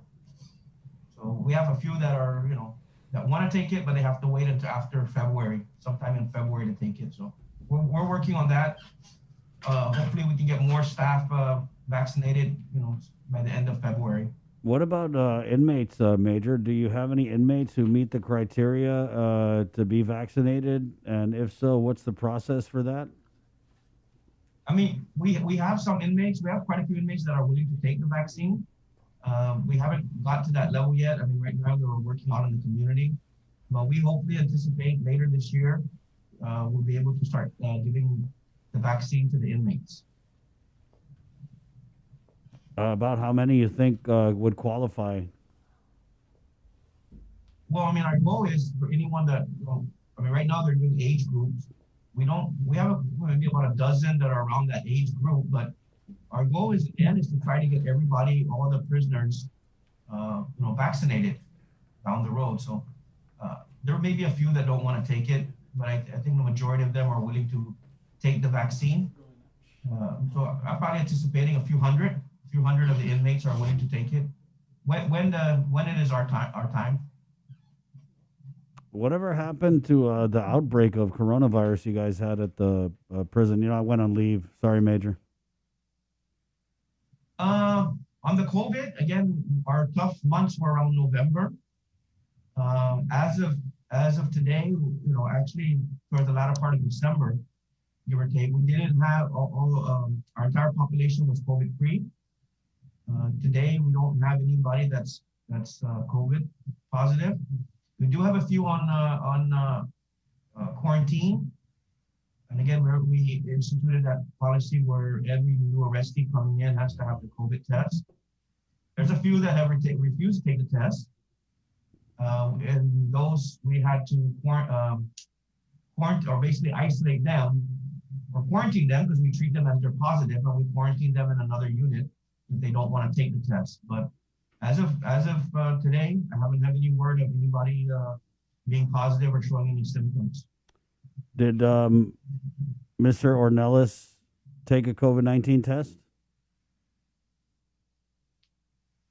I don't have his processing record in front of me, but I'm gonna believe he did, because if he did, he would not be in Agana right now. He would be ISO. He would be up at our isolation unit. So he's in Agana, so I'm gonna pretty much say that he did take the COVID test prior to coming to DOC. What about the incoming, Major? I know there were a lot of issues with incoming during the height of the pandemic and also in the second surge. Are we just back to normal with the incoming? Well, not necessarily normal, but we have had already about 3 different incoming opportunities. Again, allowing mostly hygiene products and things like that. We're still doing that. We're going to do that again in February. I don't know the time or when at this time, but we are looking at every month having some sort of incoming, mostly again personal hygiene and things like that for the inmates. So when's the no next visitation at this time, though. I see. What about visitation though? When do we reach a point where it's feasible to allow visitation? When was the last time we had it? First of all, Major. Probably right before the COVID, around February, March, right before COVID hit. That was the last visitation that we had. Now we've been talking about it, and we don't want to jump too fast, and then something happens on with the COVID. But if we do have visitation, it may only be the immediate family. We're probably looking at no more than 2 at a time as far as family members. Probably just immediate family, mother, father, grandparents. There'll be no cousins, no nephews, things like that. And of course, we may look at reducing the hours or the length of the visitation, just so that we can ensure we have a proper distancing between the visitors and the inmates and the different inmates. So, but again, all of that right now is just we're just on the evaluation period right now, just looking at that. Right. Again, we don't want to jump too fast and then have another outbreak. But it is in the planning stages. Are you guys hiring? Well, for DOC, the correction officer, there is a job announcement on the DOA website. It's been there since March, I believe, of last year. So those that are interested in being a correction officer, you can still go to the DOA website and submit your application. I think they can do it online now. So the announcement is still continuous, so you can still put in your application. I don't want to get you in trouble, but that never stopped me before. So I just got to ask, what is your opinion on the hiring of the former DOC corrections officer, Frankie Roslin, down at the Port Authority of Guam? I'm only asking, Major, because I remember when we talked about this last year, about this whole scandal with DOC and the meth. I mean, and you were very passionate about how it compromised the reputation, the character of everyone at DOC, and you seemed very personally offended that it had even happened. Yeah, I mean, what those officers did to DOC and to the reputation of the officers was very bad. I mean, they were our brothers, supposed to help us, and keeping the prisoners safe and keeping the contraband out. And here they were bringing it in and doing everything they should not have been doing. So I'm actually still very disappointed. I mean, they need to move on with their lives, I guess, and do what's right for their family and their career. But I think when you've had an opportunity in the government to work and you violate that trust, right? Regardless of whatever job, official misconduct, you did it while working in your position, while employed the government. I don't believe personally you deserve a second chance at that. I mean, other jobs maybe, but not for the government. You've already disrespected your what you had in the department, and I'll let the senators deal with that as far as the restriction, but the law doesn't prevent it. So, but yeah, it's tough. It's tough. I mean, we just got to move on, and they got to move on. But once you violate that trust, it's very, I don't know. I don't think you deserve a second chance personally. Yeah, I'm pretty sure I got you in trouble. But Major, I just have to say that at the end of the day, I don't like the message that this sends to the guards at the COs at the prison. I mean, even the ones who are just on the up and up. The message is that if you violate the public's trust like that, don't worry about it. We got you. It's just a bad message all around. So I admire your conviction. Yes. On that note, I guess I better let you go. Don't answer the phone if it's a 472 number. Let me get the Lieutenant Governor's office. I'll give you the number so you don't answer. We're all entitled to our opinion of it, and that's my personal opinion. I'm not speaking on behalf of the department or anyone else. Of course, that's just my opinion. I'm still a little upset by what they did, and you violated your oath. You took an oath of office. Not many government employees take an oath, but you took an oath, and you violated it. And so, I don't believe in second chances for those things. Sorry.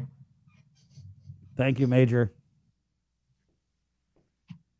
Okay. Okay. Take it easy. Be safe, huh? You too. All right.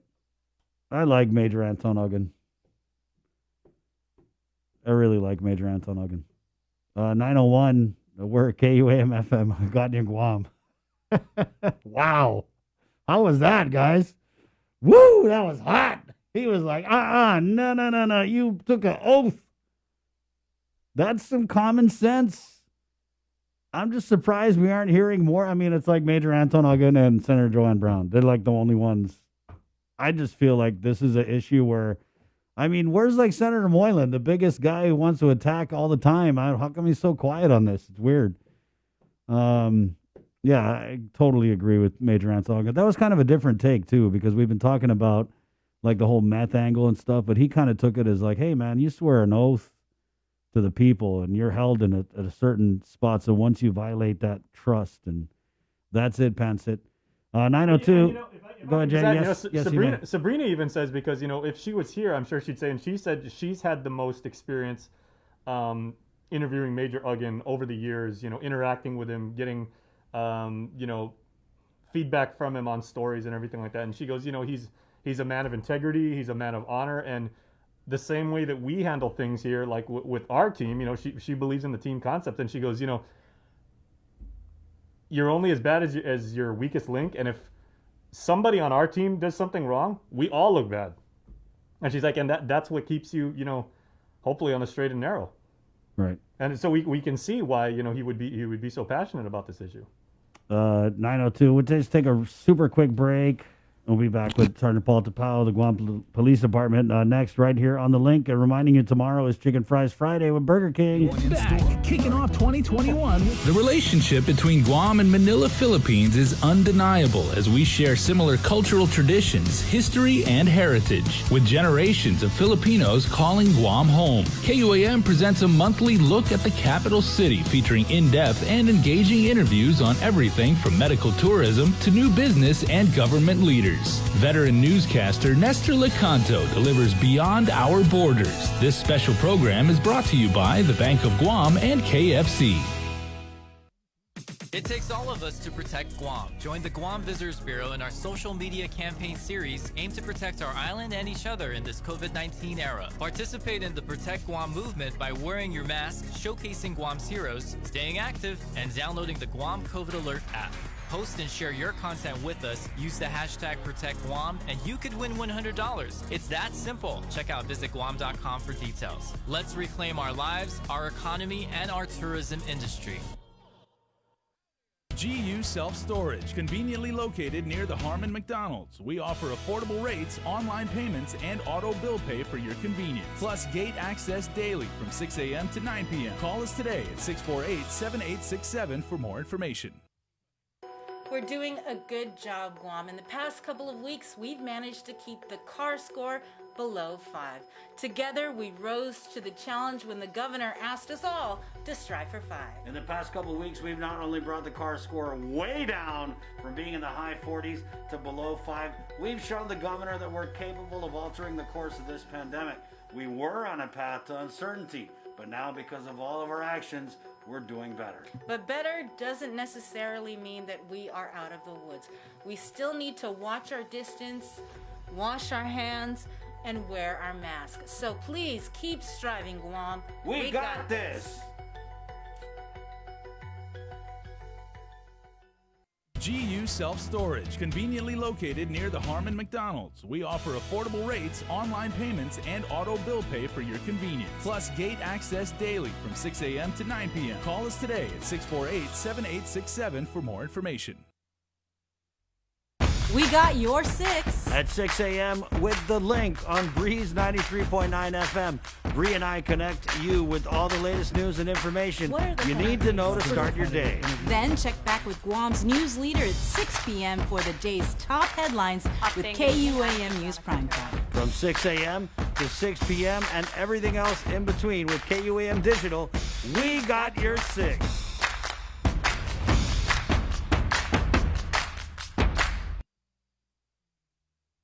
Hafaday and Mabuhay, I'm Ann Pobutsky. I'm the territorial epidemiologist for Guam.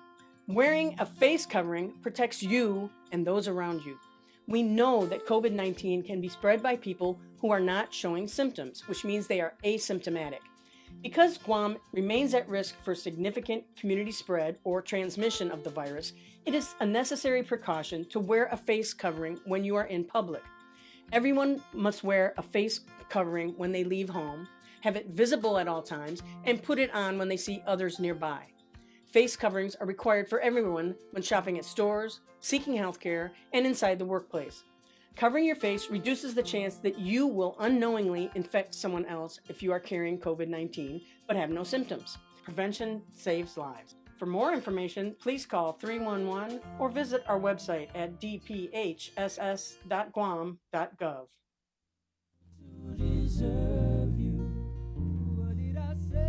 What did I say to make your angel eyes turn my way?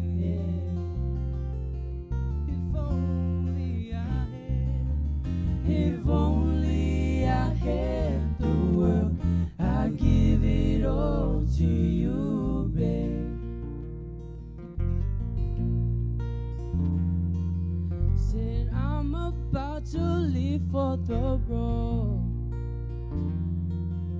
and I'll take you with me in my arms. And I'll get down on my knees, I'll get down on my knees, I'll get down on my knees. I pray to the Lord, your soul to keep. Baby, baby, just one request. Keep 2 keys in your prayer.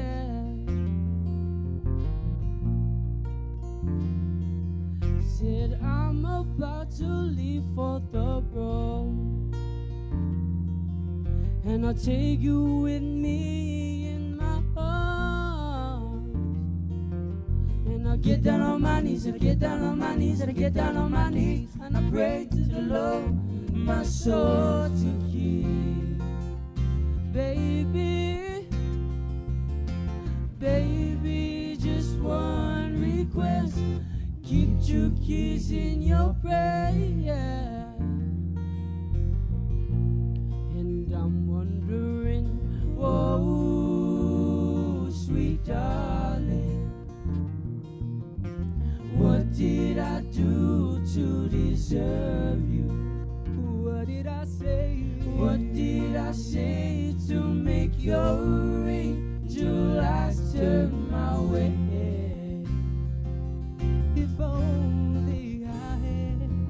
All right, good stuff there. KFC, Kids from Chook. Sweet Darling, 909. Let's go into the Zoom room where we have from the Guam Police Department, Sergeant Paul Tapao. Standing by, of course, everybody's talking about this press conference and the arrest of Danny, or let me get his name here again. Danny Donovan. Yeah, sorry. Donovan Ornelas, the murder suspect who was arrested in connection with the murder of 61-year-old Andrew Ray Castro, who I believe is originally from Moleso, the Castro Boys, Caneni Road. Again, our condolences are going out to the family. Sarge, you know, I kind of opened the show this morning talking about how, I do kind of feel weird calling this a win, but for you guys to go out and to get this guy as quick as you did, I felt like it was obviously some great police work. And I know the chief had taken a few moments during the press conference to commend the officers. So I just kind of wanted to start there. Maybe if you could just go into a little bit of the police work that went into this case. I mean, starting from the response with the Southern Precinct all the way to the folding into the Criminal Investigation Division. Absolutely. You know, as you mentioned, you know, the loss of a life is really tragic. And, you know, for some, it really is. It's unexplainable how, you know, in this sort of manner it happened. And, you know, like Chief Ignacio yesterday, he offered his sincere condolences. You know, our chief is a son of the South. He's a proud boy of Marisu, you know, Moleso. And, you know, I think, you know, this is, you know, him offering, you know, the condolences from the Guam Police Department and him personally. I think it just speaks volumes about how serious, you know, and how precious we see life, no matter whether we're entertaining or responding to a homicide or a fatality that happens on our roadways, or our officers responding to, you know, natural causes, and of course those that are self-inflicted. You know, it's hard. You know, it's really hard to fathom the fact that, you know, we as police officers, first responders, have to embrace and of course endure so that we can, you know, provide the service to the community. But seeing the, you know, the family members being there personally on the scene, you know, the work that was put in and the effort from Southern Precinct Command, you know, I want to commend them in really, you know, taking the preliminary report. That's always the hardest, you know, part is getting started, right? Where do we start from the beginning? And, you know, the leadership, you know, the officers that responded, the prelim officers, the assisting officers, the initial command, making the proper coordination based on the information that was received, and working in tandem in understanding the severity of where we were. You know, they immediately activated the Criminal Investigation Division. Our guys were there within, within minutes, to include our Forensic Science Division, our crime scene investigators. So the clock was ticking. Once we got the call, once we made the assessment, you know, it was boots on ground that just, you know, I mean, from different news agencies that were panning the area, the general surrounding, you saw our officers saturating both our uniform and our detectives, just working diligently, working through the night, working with the community, more importantly, working with the family members. And then, you know, the effort and the due diligence that was put into this was really turning a person of interest into, you know, somebody that was, you know, this was credible, the information that we received. We identified that person of interest. We were able to locate 40-year-old Donovan Allen Chargla from Ellis. And, you know, he was brought to our headquarters, and, you know, he provided information as to the incident that resulted in the death of, you know, Andrew Ray Castro. Charges were laid based on the information that our detectives were able to obtain. The charges of murder, aggravated assault, and possession and use of a deadly weapon. And understanding, you know, again, this is, you know, still, our detectives are still continuing to work around the clock. You know, our guys that work that, you know, day, night, back into the day, just understanding what was put in and the time and effort, and, you know, and the relief, and of course, you know, maintaining the integrity of the case. We were able to, you know, a quick turnaround with this. I want to say it's my 20-some years in the department. This is one of the more horrific crime scenes that I've ever been a part of. And, you know, this is hard, you know, especially for the family members, those near and dear to him, and of course to the community and pretty much the entire island. But, you know, again, good job to our initial preliminary investigators from patrol level at the Southern Precinct Command to our, you know, our criminal investigators, and of course, everybody that played a role in this. And so, you know, I mean, the community was spot on in providing assistance, and of course, the family members. So, you know, it's going to be rough. It's going to be tough for the family, but, you know, the Guam Police Department continues to be here for them. Our detectives, you know, our case agent has been maintaining communication with the family. So I think that's one of the more important things right now, is establishing that communication as to providing assistance, because, you know, we may have a victim, but the trickle effect to this type of crimes is that everybody that's affiliated, associated with the deceased are victims in this too. So, Right. You know, we continue to work also. We have our advocates that, you know, are available should it need be, or the need arises for the, you know, our use of our advocates with our domestic assault response team. So aligning where we are with the Guam Police Department, the resources that we have to avail for the family members, you know, these are things in which we can provide. But, you know, we're moving forward. Ultimate goal in every case, any arrest that's laid by an officer is, of course, getting that conviction. So we're going to work from there, and we're going to work at bringing justice to this case. Sarge, we had some comments here from Danny Castro on Facebook, who I believe is the younger brother of the murder victim, Andrew. First, he says, Chelu, can you please correct Andrew's age? He's 51, not 61. Okay. Yeah. Okay, that's an oversight. I will look into that. I will provide a. And then also he comments, I also like to thank the men in blue for the hard work that they did. Thank you, Dan. I know this is hard for you. You know, Chelu, we had a brief conversation, you know, and it's connections, you know, I mean, it's personally, when you know them personally, you know, as an officer, as a responder, Guam is small, you know, we know everybody. We know, you know, we have relationships, we have good camaraderie between different individuals, whether we're related or not. You know, we're still considered, you know, we're all Micronesians, we're all Guamanians, and, you know, again, you know, we're here for the family. Thank you, as duly noted. I appreciate it, Chelo. You know, if you need your any of the assistance, you have the numbers. You know, I believe you have communication with, you know, our lead detectives with CID. So, you know, if anything, Mr. Castro, you need anything, you just feel free to give us a call. I mean, it's also got to be tough for the family, given the gruesome details of this murder being discussed, you know, so publicly, right? And then one of the very unnerving things about this case was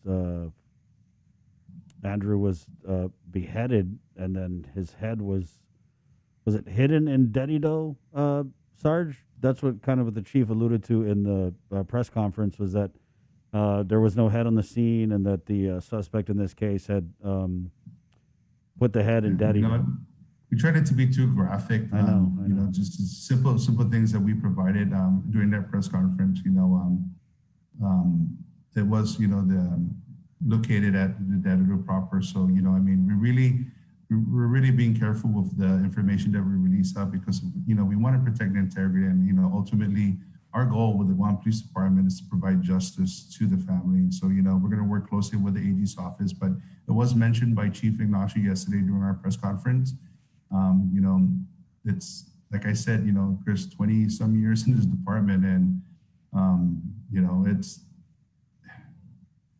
you know, it hits hard. And, you know, I want to highlight just the different mechanisms that are in play here now. You know, I'm a part of our peer mentorship program with the Guam Police Department, and, you know, understanding the trauma and what we see too with the family. And of course, you know, as I mentioned, our first responders, you know, our peer support team has been really out and about, and of course, reaching out to those that were impacted or influenced by this case, you know, affected by this case. I personally, you know, understand the need for hot washing, and of course, debriefing and defragging of what these types of incidents. So, you know, we have that service available too. That, you know, like I mentioned, our advocates with the Guam Police Department are there for the victims. Although we have a victim, like I mentioned, you know, this type of crime, this type of incident, it trickles to the family members, and, you know, that service can be provided to, you know, the greater need of the family members, but also the needs too for the officers that responded to this, because that's a great deal of trauma to deal with. And, we've been working with the LEMWA program that's nationwide, and we've adopted it here within the Guam Police Department. So our peer support mechanism is here for the officers, and, understanding the level of trauma that, we have to endure. This is one of the great things, great examples of how we can utilize this. But, it's, there's a lot of, it's trickle effect, man. It really is. Yeah. And, I think the AG's office they have some type of victims counseling or Yes. something, right? Yeah. Sarge, I was talking to an officer last night, and I know that kind of been talked about in the press conference, the involvement of drugs. But I had heard that the suspect was very high on meth. But I mean, it's just craziness. But I wanted to ask if any time during the interview or the confession, if the suspect had expressed any remorse for what he allegedly did. I don't know the aspects of the interview. And again, Chris, we would like to leave that again. I mean, just to really protect the integrity of the case. He should be going through his magistrate hearing and stuff. So, the full scope of what had happened may be presented by the prosecutor so that we can actually work in getting a true bill indictment. So this is where our first step lies, is of course entertaining that. And, we did highlight that it may be, we have, reason to believe it may be drug related and stuff, but nonetheless, again, these are issues, these are part of the investigatory aspect that's incorporated with the report that's prepared for the AG's office and the prosecution division, so that we reach and gain that first step is getting a true bill indictment and moving forward to, again, getting that conviction. So, understanding the severity and, of what had happened, we would like to, keep the judicial process going, and of course provide the fair and impartial trial and everything. But really, in our aspect of the Guam Police Department, our goal is to gain that conviction. So anything that was provided in the interview may be laid out by the magistrate hearing. It's forthcoming, so we can prepare for that, and we can actually work at improving where we need to improve. Yeah, guys, if in case you don't know, the magistrates that Sergeant Paul Tapao is referencing, these are basically the charging documents that get filed with the court, and what they do is they compile the interviews and different information and circumstances relative to the crime, and they're released in documents. And so Sarge is right. It's like we don't really know a lot of detail now, but when that Magis comes out, I'm pretty sure there's just going to be a lot of information in there. Sarge, I wanted to ask if you could confirm if the suspect was a former police reservist with the Guam Police Department? Yes, he was. We provided that information to those that, he was, I believe in 2017, that was the last time he saw service within the Guam Police Department. And we understand that, it's as a sworn police officer, Major Antoine had talked about that. There was an oath, and there was a reason why he was released in 2017. So since then, he has no affiliation with the Guam Police Department. So, when we tighten up the ship with our civilian volunteer police reserves, there was some individuals that were released from the program. I don't know the extent as to why the individual was released, or some of the officers were released. We continue to, it's part of the process. We weed out and stuff that, before selection and everything, we make sure that the candidate is eligible and stuff. So the last time that he was affiliated with any type of law enforcement in our side was in 2017. And since then, there was no affiliation or any type of ties to the Guam Police Department since 2017. Right.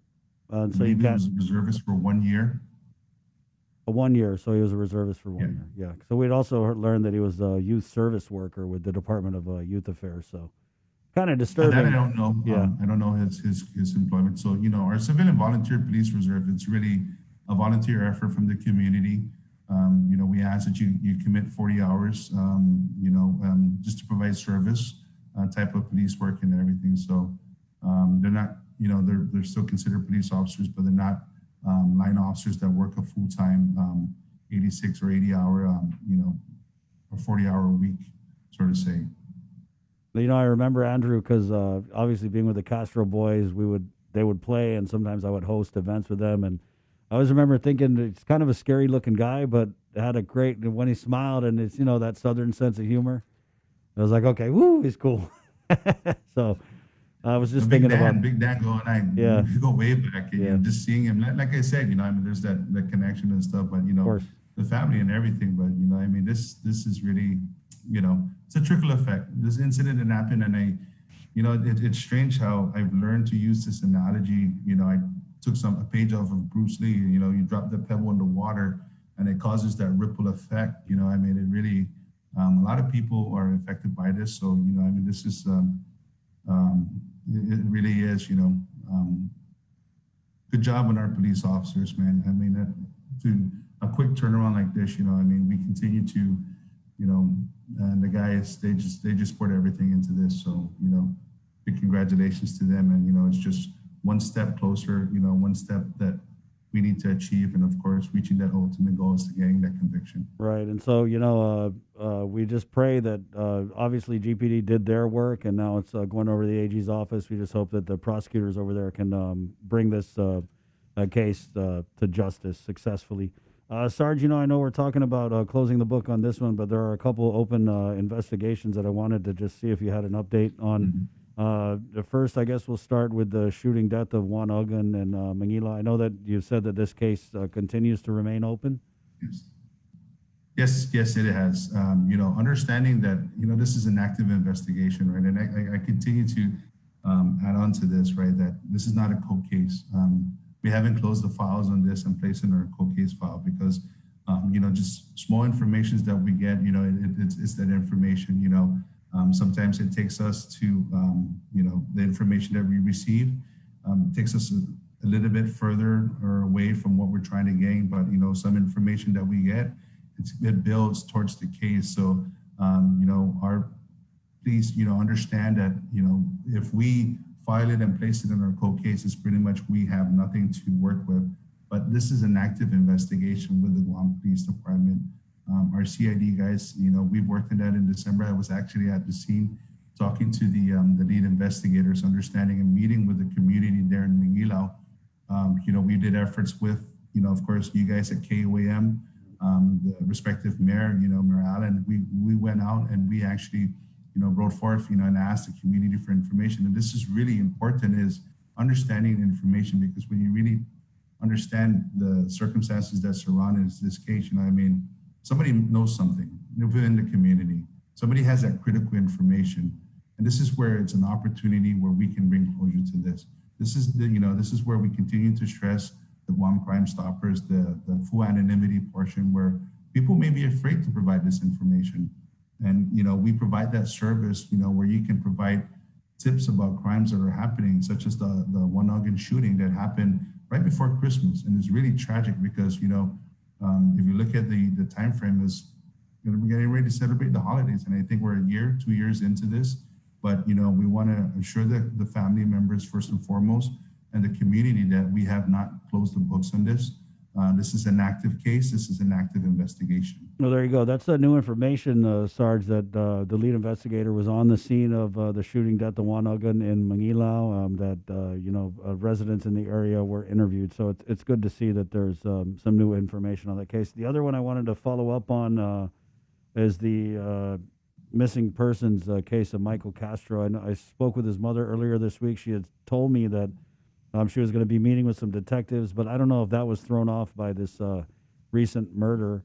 So what kind of update, if any, can you provide on the Michael Castro case?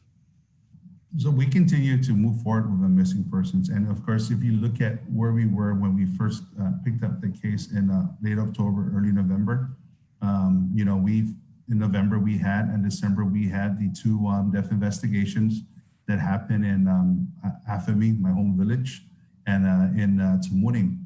So, you know, our detectives that worked, you know, that were working the missing persons investigation, Michael Castro case, we had to focus that effort. So, you know, again, the two cases, the two death investigation were quick turnarounds. We, absent, or of course, with the Chitaro case, we took some time. We took the efforts of the community, just getting the community members aware that this guy was evading and didn't want to turn himself in. So we were able to, I think within a week and a half, we were able to apprehend him, and we closed the books on that. Of course, pending the trial and everything moving forward. So what that did was it shuffled back now our detectives back into the Castro, the missing person investigation. And as you alluded to, we continue to maintain contact and communication with the family members of Michael Castro. We continue to move forward with this. This is an ongoing case, and information again that I can provide. It's the information that I will be getting from our detectives. So once we settle and finalize everything for the Office of the Attorney General's prosecution side for the incident Santa Rita, I can go back and rehash with the investigators that are working the Michael Castro missing persons case. So that's pretty much still an ongoing case. Sergeant, just switch gears a little bit. I wanted to ask you about the security measures at Government House. Were these kind of stood up as part of that national alert that went out about planned riots at different capitals across the country? And how long is this added security going to be in place up at Government House? So, if you look at the concept of being proactive and reactive, right, understanding what happened, in the capital of the United States, right, being a law enforcement officer, right, or any military background, right, the motto is, would you have it rather, have it and not need it, or need it and not have it, right? It's preparation and planning. We have to protect the interests of government here too, of course, we do have, assessments and everything, threat assessments, the severity of what have you and stuff, right? So taking the precautionary measures and just the lead and understanding that what happened in the Capitol and what we can do to prevent that from happening here on our island. We've seen through COVID, the issues with, the lockdown. We've had protests, against the lockdown, the decision that was made by our governor and of course our leaders. These are, proactive measures that the Guam Police Department took in seeing that, is there going to be a copycat case? Are we going to see this here?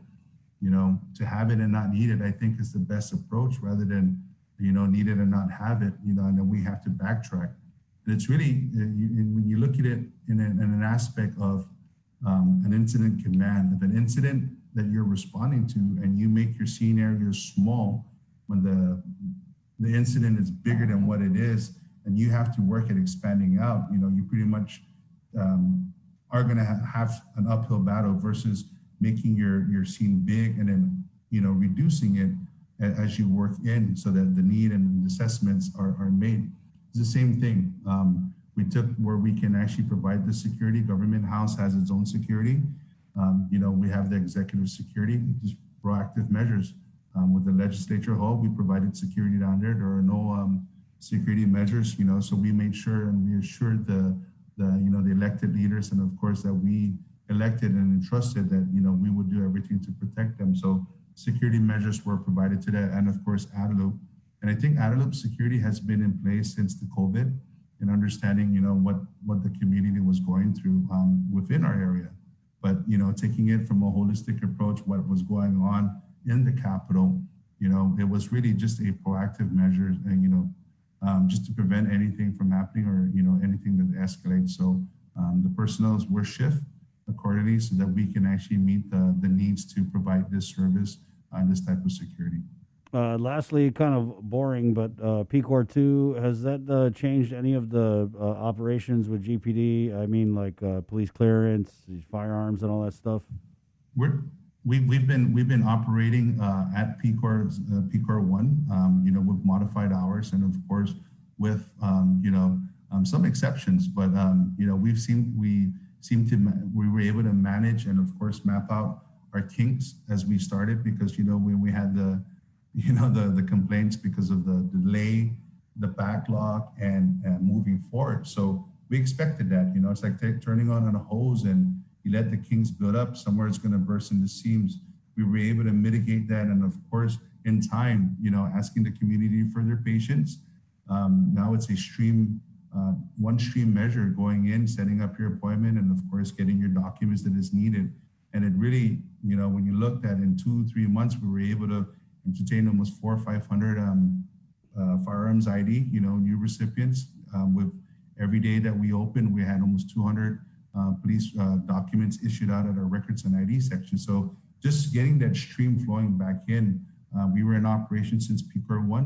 Now that they lifted the some restrictions, PCOR 2, we continue to operate in what was working with PCOR 1. When we go back to 100% full occupancy, then maybe we can see a shift and change in operations from our services sides that provides that service to the community. Leche Sarge, did you say 400 to 500 new firearms ID? Is that an increase? No, I'm talking about police documents. Oh, I see. Okay. So, yeah, police documents. So, firearms ID and everything there was a delay for new firearms ID. Okay. During the PCOR 1, and then we were able to manage, and that was part of the process. Hey, let's manage the those that are seeking employment. Police clearance was always one of our biggest requests. People needed to fix their cars to get back to work, so accident claims needed the traffic reports, and of course the supplementary reports of those who were victims of a crime. Top 3, demands that were asked by the community, and we were able to, within a timely manner. We saw the frustrations, we saw the concerns with the community of, trying to expedite some issues, but our ladies and, of course, our gentlemen and the leadership at Records and ID section, they were able to mitigate that, I would like to say, in a very timely manner, and provide a streamline of service now with where we are with PCOR 2. Okay, thanks. Jay's still waiting on his concealed carry approval. It's a lot of responsibility once you obtain that. So, anytime you apply for a firearms ID, there's a lot of responsibility associated with it. So, good luck, man. Thank you, Sarge. Absolutely. You guys are doing a great job. Solo Malolo, man. You're doing an awesome job. Text Sabrina and tell her. Well, she texted me, asking her information. I said, aren't you off? Yeah, she's never off, really. Stay off? Yeah. That's Sabrina off. Just the type of leadership that she had, right on. Leadership traits that she has, and, you got to commend that. So, yeah, she did attend the FBI Citizens Academy, so maybe she picked it up there. Yep. All right. Thank you, Sarge. Take care, my brother. Stay safe. God bless you. There you go. Sergeant Paul Tapao, Guam Police Department. We'll take a quick break, and then Jason Solis is going to grab the wheel and interview this really great junior achievement team that KUAM has sponsored, Creatability. That's next right here on The Link. It's The Breeze. Good morning. GU Self-Storage, conveniently located near the Harmon McDonald's. We offer affordable rates, online payments, and auto bill pay for your convenience. Plus gate access daily from 6 a.m. to 9 p.m. Call us today at 648-7867 for more information. It takes all of us to protect Guam. Join the Guam Visitors Bureau in our social media campaign series aimed to protect our island and each other in this COVID-19 era. Participate in the Protect Guam movement by wearing your mask, showcasing Guam's heroes, staying active, and downloading the Guam COVID Alert app. Post and share your content with us, use the hashtag ProtectGuam, and you could win $100. It's that simple. Check out visitguam.com for details. Let's reclaim our lives, our economy, and our tourism industry. The relationship between Guam and Manila, Philippines is undeniable as we share similar cultural traditions, history, and heritage, with generations of Filipinos calling Guam home. KUAM presents a monthly look at the capital city featuring in-depth and engaging interviews on everything from medical tourism to new business and government leaders. Veteran newscaster Nestor Lecanto delivers Beyond Our Borders. This special program is brought to you by the Bank of Guam and KFC. We're doing a good job, Guam. In the past couple of weeks, we've managed to keep the CAR score below 5. Together, we rose to the challenge when the governor asked us all to strive for 5. In the past couple of weeks, we've not only brought the CAR score way down from being in the high 40s to below 5, we've shown the governor that we're capable of altering the course of this pandemic. We were on a path to uncertainty, but now because of all of our actions, we're doing better. But better doesn't necessarily mean that we are out of the woods.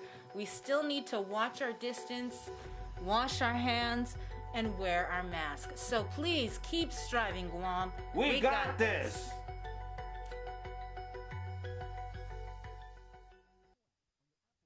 We got your 6. At 6 a.m. with The Link on Breeze 93.9 FM.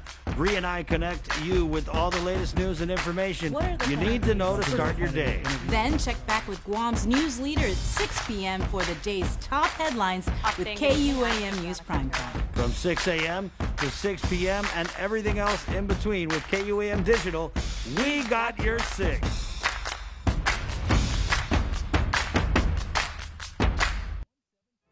Half a day. My name is Chimamba Kwem, Tuberculosis Enhancing Disease Program Manager for the Department of Public Health. As Guam continued to deliver critical services during this unprecedented time, we must do everything in our power to protect the health and safety of our people. Continue to encourage wearing a face covering, practice social distancing and washing hands. These practices are becoming especially important as we begin to reopen our great island. Prevention saves life. For more information, please call 311 or check out our website at dphss.guam.gov.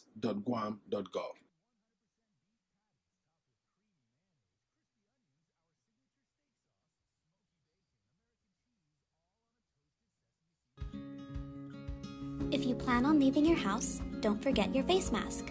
Along with hand washing and social distancing, wearing face masks can drastically reduce your risk of infection. Many people who catch COVID-19 can be contagious before they even start showing symptoms. The more people who use face masks, the less the virus can be transmitted and fewer individuals are exposed. When we both wear face masks, I protect you, you protect me, and we are both safe.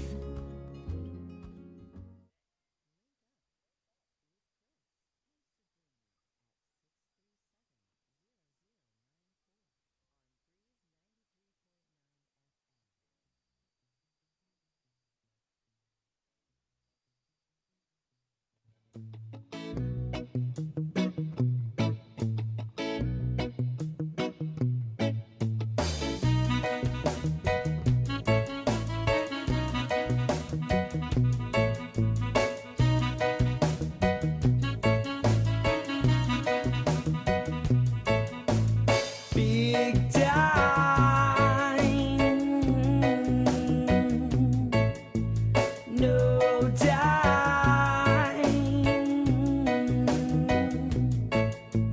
This is my inner song, beats banging all along, discreetly chanting to flee. Chant along with me, and away we go on a silver Winnebago, floating on the sea.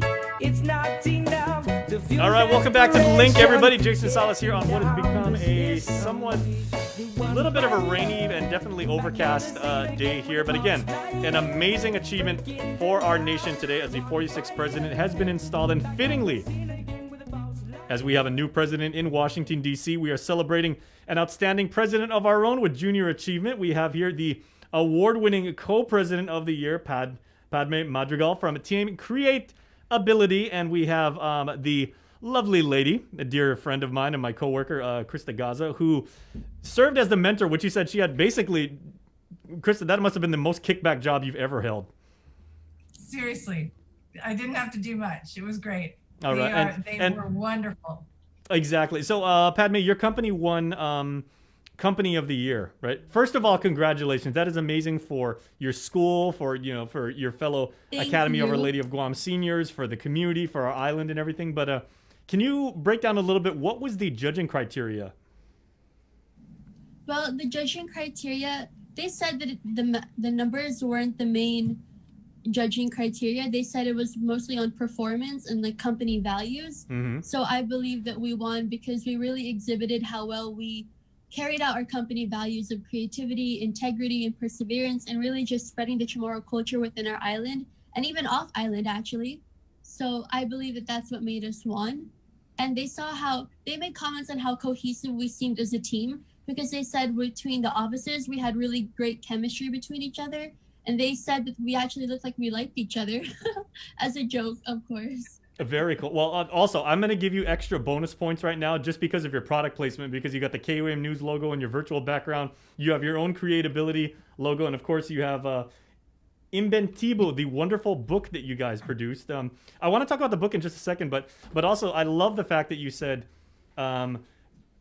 the panel acknowledged the fact that you guys got along, that you guys were a cohesive unit, because I don't know if you've ever seen that movie. It came out, I want to say maybe about 5-6 years ago, The Internship, the one about Google. Oh, I didn't watch that. Oh, you didn't watch? Okay, Krista's nodding and everything, but there's a scene right at the end of the movie, and if you can, check it out later, like on YouTube, right? It's this team is being judged by Google if they can win their internship program, and basically they don't have the sales volume as some of the other teams. They don't have the eye-popping numbers, but the judges acknowledged, they said, you guys dared to dream, and you learned how to work as a team and get the message across, and you helped connect people with products and services. And I believe that's what you guys have done too, and that is absolutely to be commended, because if you guys can do that, you guys have made way more achievements than will ever show up on the balance sheet. That's very true. So I actually I was watching the recap of the live stream. So again, I've got somewhat of a sports background. So let's go through and do the play-by-play, right? I saw you and Krista's face when the judge said, and the winner is Team Creatability. You put your hands directly over your mouth and just tell me what you were feeling when they announced that you won. I felt ecstatic, to say the least, because I was very nervous before that, because they made a lot of sidetrack comments just to keep the suspense going. So when the moment they said Creatability, I was really happy, and I felt like all the hard work that we did was worth it. Did you tear up a little bit? Did you cry? Did you shed a few tears? No, I didn't tear up, but I was probably close to it. Mm-hmm. And as a leader, as the co-president, were you more happy for all the work that you put in, or were you just happy because it was a team victory? I'm happy that it was a team victory, because it was just an amazing feeling, because I obviously can't take all the credit for our success, because it was everyone took part in that. Me, production, marketing, finance, my co-president John, everyone contributed to our success, and I was just happy for everyone in the company. Mm-hmm. Okay, I'll let you take a quick breather because I want to ask Krista something. Okay, Mama Duck, right? I believe you may have shed a couple tears, Krista, because, like, what does it mean as a mentor to be able to, have the privilege and the opportunity to work with these outstanding young people, and then to actually see them be rewarded for the fruits of their labor after all these months under such unbelievably difficult circumstances? Yeah, I think that was the main thing. First of all, this was the first time that I had been a mentor. I've been around the JA block with, in different roles, different capacity, but this was the first time took on, a team and mentoring. And Marie Calvamage, our leader-in-chief over here, she was blowing up my phone when the awards were announced. Trust me. She wanted this as well, and people who know Marie and I, we kind of have a competitive spirit. And you guys have no idea. We tried really hard to just instill the importance of their learning. That was more, it really for this program to be successful in any situation, especially during something like COVID and these restrictions, you really have to embrace learning about each other, learning what we're actually doing, what we're supposed to be doing, keeping up with deadlines, understanding how important deadlines are for the rest of the company down the line. So it was really neat to see how every week they kind of grew and took on more responsibility. There was a lot of joking and camaraderie from the beginning, which was neat because these kids do not all go to the same school. We had, I think we represented 5 schools with 11 kids. So it was really something to see. So we're just super proud. And yes, I did tear up when they called us the winner. I don't know if you saw, a couple of people recorded my reaction and sent it to me, so that was lovely. But my son Duke, who has been a classmate of Padme in elementary school, he was in the background watching, and he jumped up both hands like score, like it was a goal. We just were over the moon, proud and excited for them, and still excited because there's a lot more happening and coming up down the line this year, and hopefully with a little fewer of these, and a little more, face to face and sitting down with each other. So we'll keep everybody informed. Well, of course, there is no I in team, but there is an ME.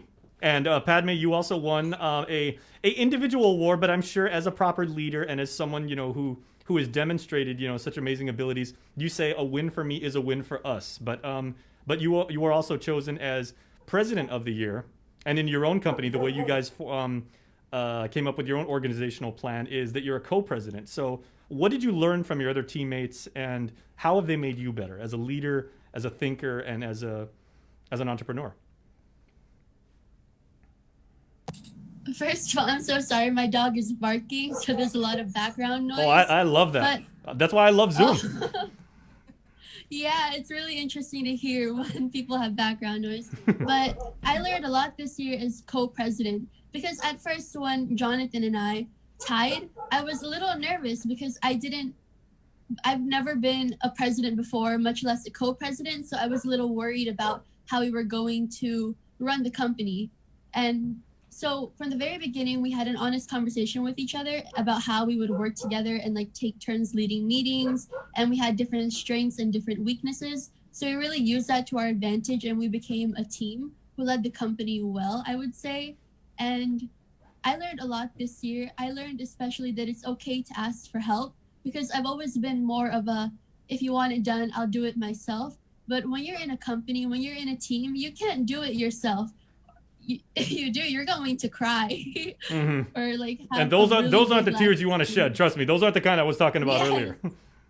Yeah, definitely. So I learned the importance of trusting in your teammates. I learned the importance of working with each department and each person in the team, and really trusting in them to get their job done. Trust is a very important factor in a team. Absolutely. Okay, now real quick, Padme, you are a graduating senior, and you're going out on top, because this is a great way to end what has been a very worthwhile, I'm sure, experience with Junior Achievement. You're either looking at going to Seattle or possibly San Diego State for college. Do you plan on majoring in business, or what are some of your the pursuits that you would like to try out? So I actually applied to colleges in Seattle, California, and Hawaii. So I'm planning on majoring as a business major. And I'm not exactly sure what area of business I would like to major in, but I'd say that JA really helped me get some hands-on experiences, and I like business. It's very interesting. I would say that business is one of my strong suits, and I'm just excited for what the future has to hold. Well, I always try and conduct myself as professional as I can, but I could say if you decide to major in business, the only way I can describe it is you're pretty freaking good at it. So stay with that. Thank you. And whatever you plan on doing, if you get into biology, if you get into military studies and everything like that, we know you have an incredibly bright future ahead of you. But I would be remiss if I didn't give your mentor and the person who's worked with you the closest some final last words as a proud mama should. Well, Thank you. That means a lot. Yeah, I am just so proud of her. I have known Padme for many years. And I have seen her grow into a very intelligent and responsible young lady. She has a heart of gold, and I want to hire her. I want her to hurry up and get through college and come back and see me. So she always has a place here with us. So again, congratulations to the whole team, to Padme Madrigal as our President of the Year, and to the whole Creatability Inventibu team. Biba creativity. Woohoo! And Padme, everything that Krista just said, we're gonna type out for you. We're gonna let you put on your LinkedIn profile, because that's pretty much that's legally binding right there. Oh, that's perfect. Hey, we're it's been our pleasure to sponsor you, to watch you achieve, and we couldn't be happier for you. So congratulations. And I know you got school right now, because again, you've got the latter half of your senior year. So thanks for some of your time, and good luck to you in all you do. Of course. Thank you for having me. All right, Krista, fantastic job as always. They had the best teacher. Thanks, Jay. You too. Okay, and we are going to take a quick break right here on the link, and we will be back with Cover Me. We got some music coming up when we return. GU Self-Storage, conveniently located near the Harmon McDonald's. We offer affordable rates, online payments, and auto bill pay for your convenience. Plus gate access daily from 6 a.m. to 9 p.m. Call us today at 648-7867 for more information.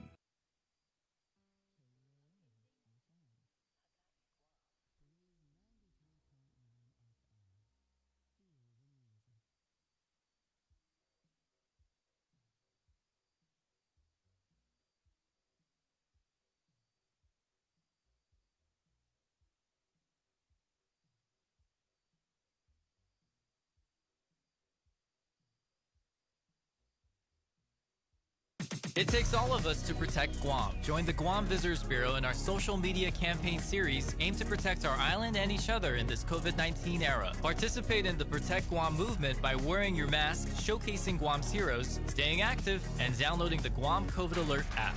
Post and share your content with us, use the hashtag ProtectGuam, and you could win $100. It's that simple. Check out visitguam.com for details. Let's reclaim our lives, our economy, and our tourism industry.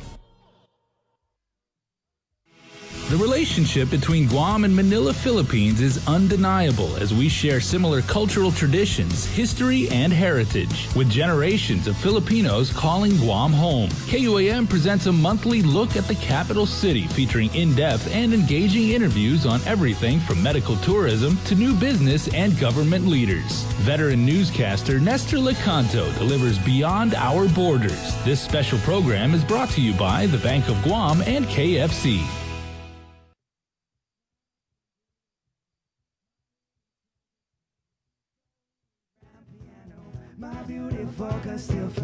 All right, great job, Jason. That was fun, man, and always a real treat to interview people when when they're in their just natural environment, talking about what they know and what they enjoy doing. Right on. Were you in JA as a? I was not. JA just kind of took off like when we were in high school. Right. There was JA and there was the DECA Club. Remember the one that would always do those cool trips to like Washington D.C. And remember we'd always say, "Oh, the DECA Club, DECA dog." DECA. Clearly, we were not like the leadership tier. That clearly, we weren't in the DECA Club. we're the idiots in the back making those kind of jokes. DECA. No, but if I knew then what I know now, and of course that's the key. That's for everything, but I absolutely would have been in JA because it's an amazing organization. All right. Hey, we got a little business to take care of here. Brought to you by Burger King. It is Cover Me. It's back at BK Chicken Fries Friday. I love BK Chicken Fries. Our Cover Me for this morning is Archer.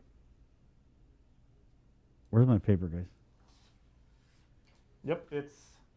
Oh, right there, yeah. Yeah, T-shirt. Archer is covering T-shirt. Okay, and this it's Cover Me, brought to you by. And it's Burger actually King. an acoustic piece. She's sitting there just jamming out and everything like that. It's outside. You get like like just the natural sounds. You hear some like wind in the background, natural vibes. It's a really cool. Is there a chicken? Every time I try and record a video outside, there's always got to be that one chicken. Like, But I mean, we've had incredibly well produced like music videos. normalized chicken crowing in the on the phone. This is one of those just really stripped down, just bare bones, amazing performances. So there's no chicken. There is no chicken. She's recording from a chicken-free zone. Yeah, but you might see some ants crawling around, Maybe. perhaps. All right. So here we go. It's Cover Me, brought to you by Burger King.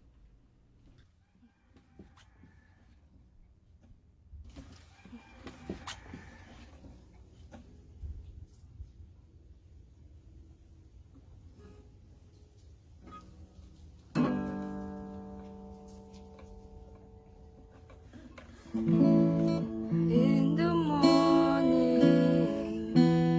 when you wake up, I like to believe you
Oh, yeah. What a way to end the show. And one of our commenters, Prince, actually called it. He goes, "There's the chicken." Chris called it. It never fails, I guess. Always, every time. We got to change the credit on this. It's going to be Archer featuring that chicken. So producer credits go to Team Manok. Wait, if the chickens did like jump in the background, would they be like the baritones, or would they be the? It's Archer. A t-shirt. That's Cover Me, brought to you by Burger King, where tomorrow is Chicken Fries Friday. Woohoo! And Archer's a lefty. Oh yeah, that's right. Yeah, I noticed that. Yeah. Do you know how hard it is to? I mean, you can find, to play an upside down guitar. Yeah, well, I mean, you can either do the Jimi Hendrix thing and basically string it upside down, or you can go out and buy a left-handed instrument, which are pretty hard to find. I mean, every proper music shop has like at least one. Yeah, my brother had the hardest time finding a left-handed harmonica. Crazy.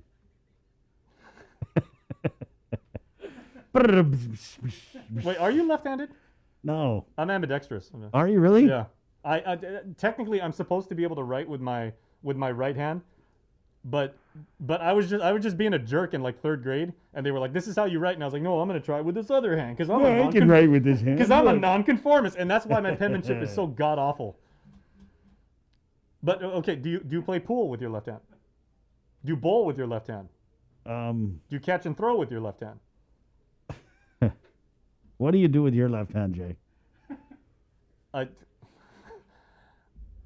play pool. Anything that requires like precision. So I eat with a fork with my left hand. I play pool. And I pick my nose. So your left is your designated nose picking hand. Yeah. Okay, thanks. Remember that next time I walk up to you and offer to shake your hand. Yeah, Jay's got some of the takeaways from the show, Jay, because the computer, I need to do something with the computer here. So go ahead. Some of the takeaways this morning. Okay, well, we do want to remind everybody that food commodities are being distributed today up at the Dedido Senior Center. Started at 8 o'clock, goes until 11. So you got a little less than an hour if you are from the northern village of Dedido and you are in need. They're giving high protein goods, a lot of dried and canned goods. So if you are in need, please go up there. I would only assume that there is somewhat of a line if supplies are still available right now. And remember, the food distributions are intended only for residents of that village. But if you have any information about distribution at all, you are urged to contact your village mayor. And that's today, and it goes on tomorrow too. On Friday, same place, Dedido Senior Center, from 8 in the morning until 11. All right, so 10:07 now. We're KUAM FM and Agotni, Guam. This has been The Link on The Breeze. Again, Sabrina Salas Mantanani on the beach, just on her Instagram. She's got the whole beach to herself. Is she at the beach right now? That's what. I hope she brought an umbrella. Right, because it's a little weird weather. And then knowing on Guam, it's going to go back to being like 96. Yeah. So I hope you brought an umbrella either way. Like they always say, if you don't like the weather on Guam, wait a minute, it'll change. Good job, Joe, sir. Good job, Jason. Good job, Chris. My name's Chris. Hasta. Adios. Have a good Thursday.